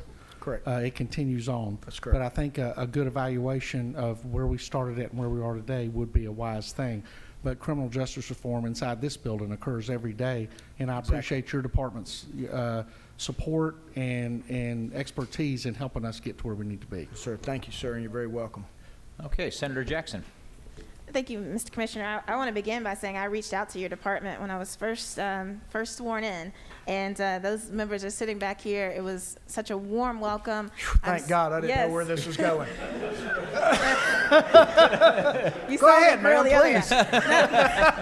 I want to commend you and your department. I pastor many of your supervisees, and I know the impact that your department can have on their lives in positive ways. Thank you, and I appreciate. I really am breathing a sigh of relief. But I'm not surprised. Our staff are dedicated. They really are, and these are not my staff. This is our team working together to do the best that we can, day in and day out. And I'll never deny we cannot do it alone. And it takes partners in the community. We have a mantra of one officer, one family, and one community. And our officers, our staff, our counselors do a fantastic job each and every day. And just quite honestly, I'm blessed and very fortunate to be able to lead this group. Yeah. Really am. Thank you. Yeah, I do have a question for you, though. Oh, now here we go. No. Okay. I just wonder, Yeah. so I hear a lot about needing additional mental health resources. And can you just, that's a really broad kind of territory. So can you be specific when your supervisors are saying we need more resources? Yeah. What are they needing, both in rural areas and in urban areas? Yeah, good question. And it's not just a rural problem, but the rural problem is exacerbated by being able to get clinicians and staff to the rural area, not just for the criminal justice entity. The Mental Health Commission that was formed, I think with Chairman Tanner at the time, and Justice Boggs is working on it, they've received about 150 recommendations. We were involved in that process. But generally what you're looking at, let's say somebody gets out of jail or prison, they've got 30 days of medication, okay? You do good if you can get them an appointment in 30 days. That's right. So what happens after 30 days? They are no longer on their medication. That's a problem. Yeah. That's a problem. When you have somebody that is coming out of the court system, they're placed on probation, they come in this officer's office, or the officer goes out to see him and he claims to be Jesus Christ. That's a problem. Yeah. These officers need to know where to turn. They know we've got issues. What they have trouble with is, how soon can I get this individual in to see someone to help them before they do digress and go and commit a criminal act or hurt somebody. And just off of that, who's responsible for that determination that they only receive 30 days worth of medication? Where's that decision making happening? That's on average. No, that's usually local jails as well as the prison population. I mean, you can't give them a lifetime supply of medication. It's got to be administered by medical professionals. We can tell them all day long, take your medication. I can't by law have our officers forcing them to take their medication. Thank you. Thank you.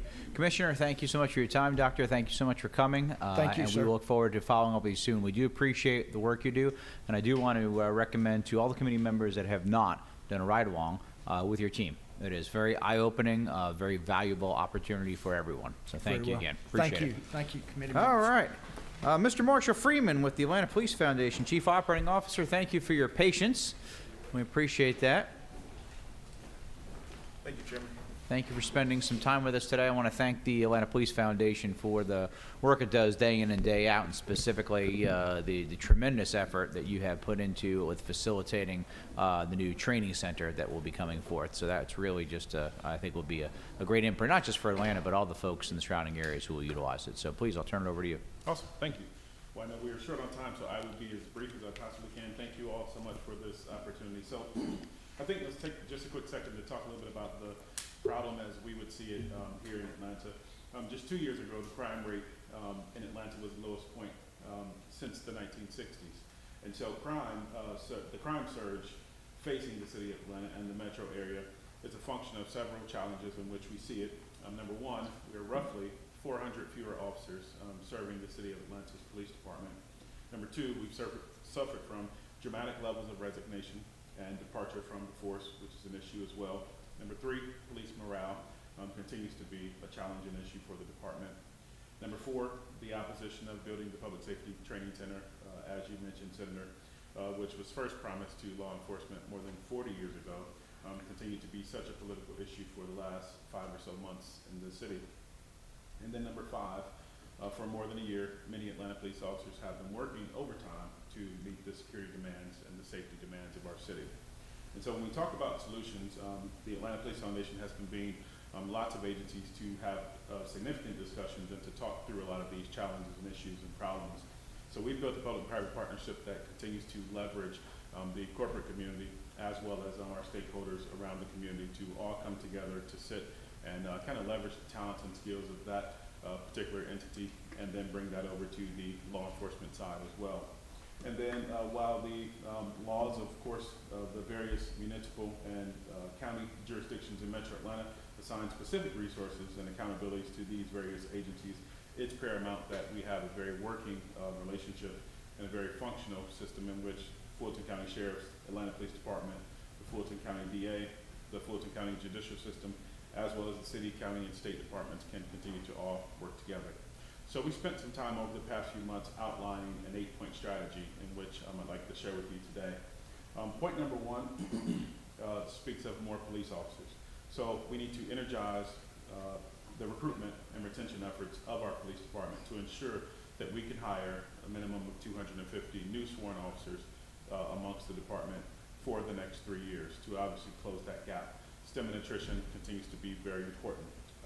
We can do this through bonuses and stipends to the officers, as well as housing allowances that allow them to turbocharge recruiting and hiring and retention. We can get back to that 2046 or 2049 officer sworn capacity within the city. That's an area in which we have identified that we can work together on. Number two would be more enforcement.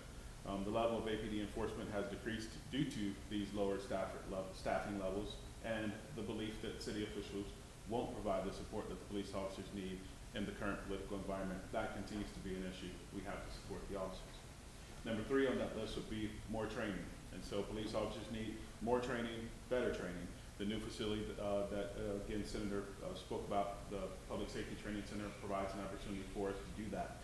It also allows us to, again, have some real estate there that allows for future enhancements. One of the things that DA Willis spoke about today would be the need for the solving of a crime lab. That's an area in which we have identified on that master plan that we have the real estate that would allow for us to build a potential building like that again could do some of these backlog of some of this critical data that's important for us to process through. Number four would be more technology, as you have heard today. Many of you may know, the Atlanta Police Foundation partnered and worked with the police department to stand up the Video Integration Center here. And the cameras that you see around the city is a program of the Police Foundation in which we kind of pass the hat to community residents and allow them to fund these devices. Well, we've got to double down on that and continue to increase the number of cameras that we have within the city. And then second, the capability and the capacity of that Video Integration Center. When you have a police department that is short-staffed by more than 400 individuals, that tends to be the area in which we pull from. So there's a lot of technology that exists out there today that will allow us to, again, kind of put a stopgap in place to help offset the reduction in staffing there.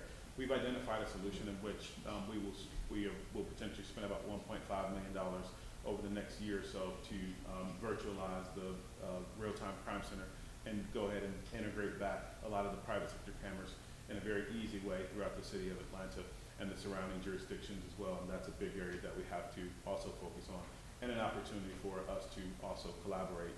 The one thing that technology platform also allows us to do is do data sharing, which we identify as a significant issue. As we talked a lot about today, criminals, and they don't know the jurisdiction, they don't care about the fence line of where you're going. And so a lot of what we don't see in the area when we talk about video data and footage is the sharing of that information across county or across jurisdiction, because frankly, the technology just hasn't come up to speed to allow us to do that in a very easy way, and we've identified a solution that will allow for that. Number five would be community policing. Won't go into that, but that's an area where we have to continue to invest our time. One of the areas I will highlight is the building of a 32-bed apartment complex, which we recently acquired on the west side. We're building a place for 32 police recruits to actually be able to live and to work. I highlight the recruitment and the retention issue that we have, especially the recruiting challenge, because we'll have to try to be creative in the way that we continue to recruit law enforcement professionals to the profession. As many of you have seen when I mentioned the incentives early, Sandy Springs recently authorized a $10,000 signing bonus to sign on as a police officer. Seattle recently, yesterday, announced a $25,000 signing bonus to join the department. If we don't get smart about the way that we recruit officers to join the department, it's going to be very difficult to close that gap. So it's building that police apartment complex that allows us to have a very free or nominal $200 a month place where people can move from and relocate from out of town to join the department. And we've got to continue to invest in programs like that. We also have built houses for police officers throughout the city, in which we have 26 already, and we're continuing to build a ton more at this point, where we can go out, sell those back to the police officers at cost to encourage them to move in the city. Because if they live in the city, they go into a crime-ridden area, they live on that block and kind of be the cop on the block, throw the football, we've seen that crime traditionally decreases within that particular neighborhood. The number six would be the reopening and full staffing of the court system. For us, would obviously be a really big one. Number seven would be the continued work in the youth space through the At Promise program. We have our second center that is now open on Metropolitan Parkway. We're opening the third out on Campbellton Road at the end of this year. And we are now looking for, again, space for our fourth center. So again, any opportunities in which we can continue to create diversion program for these youth and juveniles throughout the city or through the state would also be an area of opportunity as well. We have seen from the participants that have joined the At Promise program, any of the facilities, we have a 6% recidivism rate amongst those youth. And that's a very important thing when you compare that to almost 6 times that across the country. And then number 8, the last place that I would point out would be the collaboration. And so we have encouraged greater collaboration, again, amongst the agencies that we have talked about. But again, like I mentioned earlier, the crime lab or assignment of resources to some sort of working body like the Repeat Offender Commission that we convene would be very helpful from each of the entities to all come together to work through these solutions together.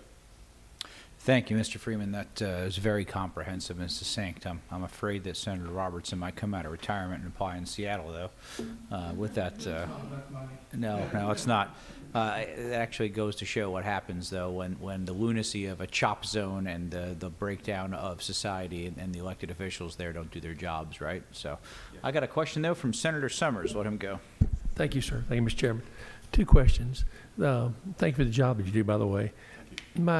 My concern is, one, salaries. We've heard all day today, we talk about salaries, and everybody that's been here. What does an average person make a day, and what would you recommend an average salary to start with?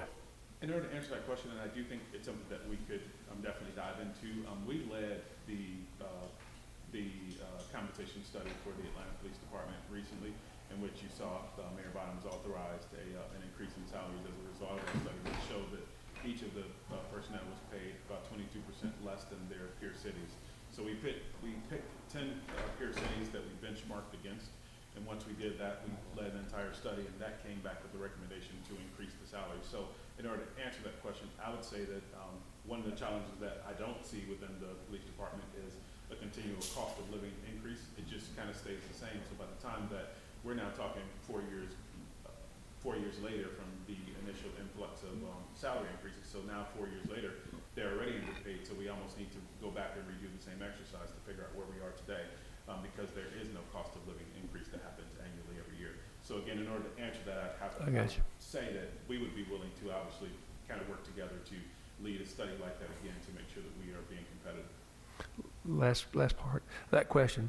When you talk about the amenities that you're going to offer these officers, which I think is great, have an apartment, get them a place to live, and move to the city. I mean, that's obviously a wonderful thing. $200 a month, whatever you charge, that's fantastic. If you build them a house or get them a house or whatever, you try to get them a house at cost, and they don't stay with your department. Have you analyzed? I mean, do they get that house and they get to resell it for? I mean, how's all that going to work? No, sir. Thank you. Wonderful question. You teed it up perfectly for me because we actually see it as a retention tool. So when you take any of the programs, whether it's an officer scholarship that we might provide an officer, whether it's tuition assistance or to live in one of the houses, there's a deed restriction where you're required to live in that house for 7 years. So you cannot actually sell it. You could actually not leave the force within that 7 years. Again, what we see is that so many of the officers are leaving in that year number 3. So if we can do something to, again, encourage their behavior and get them to stay longer, after that year number 3, then they traditionally stay the entire time here in the city. So it's that particular time which we need to focus our efforts on. Thank you, Mayor. Thank you, Mr. Chairman. All right. I got a question from Senator Jackson. Thank you so much for being here. We heard earlier a presentation that there was some concern about the retirement system, and that's one of the places where we could work on retention. Can you speak to that? Do you affirm that as being something that's keeping, it's not enough of an enticement to keep people around? That's kind of what we were hearing. Can you speak to that? Yeah, what I will say about that, and I cannot talk intelligently enough about it because I don't work for the city. I work for the Police Foundation. I can say that it has been raised. The issue has come up numerous times, which I do think it's an opportunity for us to address. So again, going back to the Senator's question regarding the retention, I do think it's an area for us to focus on there, and then also the compensation area. I think we could likely do both and just figure out how competitive our benefits being. And then you may not be able to answer this question, but I did a ride along with APD just before the pandemic, so it's slightly dated. And the police officer that I rode with did not have a working computer in his car. I've heard a lot of talk about the use of technology and we need more data storage. From his testimony, that was not an unusual experience for him. And so it meant he couldn't run tags. It meant that when we went to a scene, he had to go all the way back to the precinct, right? I mean, there's so much time out of the field. Again, he says that was not an unusual experience for him. So what are we doing to meet those needs as well? Because if we have officers who are having to write up things on paper, then we don't have officers who are on the street. Yeah, so one of the studies that we recently have completed is a kind of cost analysis to look at what the MDTs in the vehicles, which are super expensive, what they cost versus an extra cell phone, because the Atlanta Police Department, not every officer has a cell phone. And so there's now this solution, which is called a DEC solution, which has become very popular. Chicago recently did a big rollout of this solution, where you arm every officer with the DEC solution, and then the laptop or the car station, if you will, is just really a dock where anybody can jump in the car, you dock your cell phone, all your information comes up, and it lives within that phone. We believe that there's a scenario in which we can do away with the MDTs, and that would arm every officer with an actual cell phone. So we just started a pilot right now, in which we've got 35 of the police department officers that are testing that solution. And so I think that's an effective solution for us to, again, equip everybody with technology. That is great. Briefly, Senator Robertson.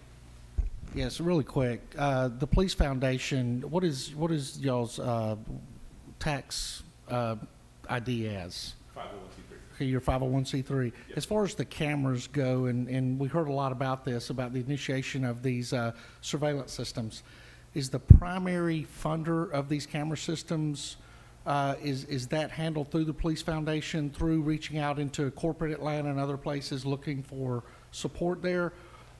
And does the city have any percentage of that funding to purchase this type of equipment?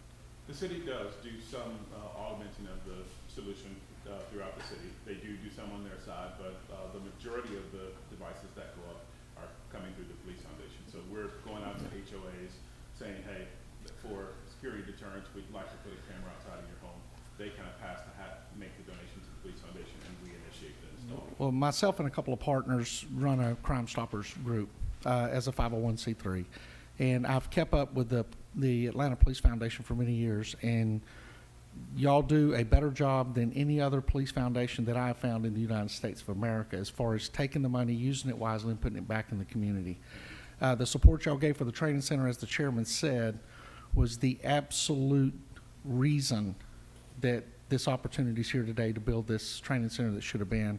And I would be afraid to guess what the situation would be here in the city of Atlanta without the involvement of the Police Foundation. And to the retirement question, very briefly, the last I was told is each officer accumulates 1% per year of service. So after 30 years of service, if the officer is just on the defined benefit portion of APD, then they would be eligible for 30% of their highest pay for the last 3 to 5 years of service. There are some other options that they can purchase and invest in, but currently they told me the basis that the city's investment is approximately 30%. And the city I've retired from, it's 70%. So to give you an idea of the disparity in there. So thank you again. Okay, Mr. Freeman, thank you so much for the great work, again, that you do personally as well as the foundation, and we look forward to following up with you soon. Thank you. I don't know if I saw Jamie Steinberg with the FOP. Is he here? He's a gypstick. Okay, well, that made it easy. Okay, last but not least, and I promise our friends at Pardon and Paroles that the next meeting, you'll get to go first for having to suffer through this long meeting. So just remind me at the next one, say, hey, last time we were last, so. No problem at all, Mr. Chairman.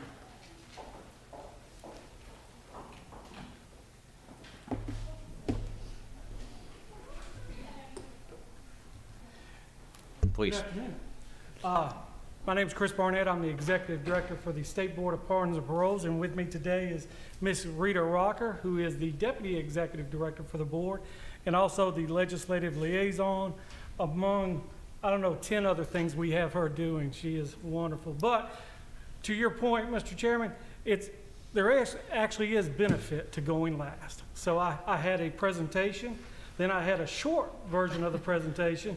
Now, according to Rita, I have a short version of that, but I will say following, exactly, got to keep the committee happy. So again, the great thing about following the Department of Corrections and the Department of Community Supervision, they are truly our immediate or primary stakeholders and partners in this process. Department of Corrections preparing our individuals for consideration and that transition, and then the Department of Community Supervision for those that the board has granted a release to continue that transition and that successful outcome as we move forward. But I would like to just take a couple of minutes to say, you know, the State Board of Pardons and Paroles has been an active law enforcement partner in the fight against crime, especially violent crime, in Georgia since 1943.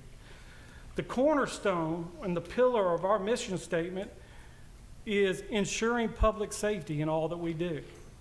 It is the cornerstone of our operations. Everything the board does, every decision the board makes, is in an effort to enhance public safety for all Georgia citizens. And my comments today will follow the white paper I think we submitted to you and the committee members. Hopefully y'all have that. So I'm just going to kind of hit some highlights on that one page because of the time, and certainly be available for any questions today or further. So during previous meetings with this committee, there's been some discussion about repeat offenders and specifically parolee-involved crimes. Now, I will echo Commissioner Nail's comments to say the board wants to make sure that we're part of the solution to the crime problem and not part of the problem. We are not perfect. We use the latest and greatest of scientific tools, data, research. We got great partners. We have institution sharing of information across organizations. But again, no one has developed a 100% perfect predictive tool of human behavior. And that's what we're dealing with as human beings. So, as we viewed these previous meetings, it prompted us to kind of look at the data across the state and see what we could find. So I'd like to bring up just two key points for clarification as we talk about data. We'll start with the city of Atlanta. In the city of Atlanta has reported more than 881 top 3 identified violent crimes according to their weekly COBRA report so far this calendar year. And I pulled that report from week 41, which was the first week in October. According to our data, parolees have been alleged to be involved in 0.57% of these offenses. That is roughly 1/2 of 1%. So I'm going to say it in one different way. That means 99.43% of the top 3 violent crimes in Atlanta are not alleged to have parolee involvement. While we are not perfect, we strive in every way we can to be part of the solution and not part of the problem. Quick clarifying question from Senator Jackson. And is that parolees who are both being supervised currently and not supervised, or is this, how are you all defining that? We do not have parolees that are not supervised. So it's all supervised, okay, gotcha. All supervised, yes ma'am. And then so, seeing that from the Atlanta data field, we wanted to expand our search and look statewide. How are we doing as a parole entity, a parole authority statewide? So we reached out to the GBI and asked for their statewide arrest data from September 1st, 2020 to August 31st, 2021, 12 months. And this is what we found. Total felony arrests in Georgia, 144,892. Parolees, 1.87%. That means 98.13% of all felony arrests in Georgia are not parolees. Again, we know we're not perfect. We try hard every day. Senator Robertson, to your point, the board considers any arrest during a period of supervision unacceptable. And as a point to that, anytime we have a serious felony committed by a parolee, we actually do a review of that entire case. The Parole Board's Field Services Division, Clemency Division, as well as the Georgia Office of Victim Services will dig into that case, among other things, to look for those commonalities that we may find among those individuals so that we can enhance the clemency consideration process moving forward, so maybe we can avoid some future arrest. With all that said, again, the State Board of Pardons and Paroles will continue to work with our stakeholders to battle crime and violent crime in Georgia, and we will take swift action in regards to anybody under parole supervision for violating their release conditions or the laws of this great state.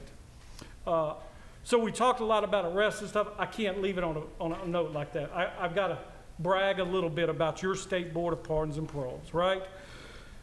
I believe it's important for y'all to know that the Georgia Parole Board is considered to be one of the premier paroling authorities in the nation. Georgia parolees are consistently completing supervision successfully 13 to 15% percentage points higher than the national average. When other states look for best practices as far as executive clemency consideration or policy and procedures, they come to Georgia. National associations point other paroling authorities to us as an example of how to do parole in Georgia. So I believe you have a great parole board. We are in the fight with our partners against this crime, and anything we can do to assist, that is what we're here for. Well, we appreciate the work you do, and I always like to brag on Rita because she is just fantastic. I think she's like Rita or O'Reilly from the old MASH stuff. She tends to tell me stuff before I even need to know it, so it's fantastic. I know you had more comments to make in a presentation. If, like everyone else, if you would, if you have any follow-ups to what you already sent us, anything additional, please send it over to the committee members. But obviously, this all works together, right? Because if we have a crime problem, they'll work their way all the way through the system. And those statistics are very telling. I think that's very helpful. Are there questions from the committee members for pardons and paroles? All right. Man, I did a great job. You did great. Yeah, see, going last. Okay, so we're gonna wrap up here in just a second. I know there's a lot of folks online that have been watching, or some folks, and then obviously I want to thank everybody who stayed and made it through the meeting. I want to close by a couple quick things. First and foremost, I want to thank Governor Kemp, who is committed to law and order in our state and has been a tremendous partner in the work that have already done and continue to do. I want to get back to something I like to say at the end of every meeting. We're going to continue to do the things necessary in order to make sure people feel safe and they actually are safe. And that will be a lot of work from folks in the city level, the county level, the schools, state and federal. However, it comes down to personal responsibility and accountability. It comes down to parents parenting their children.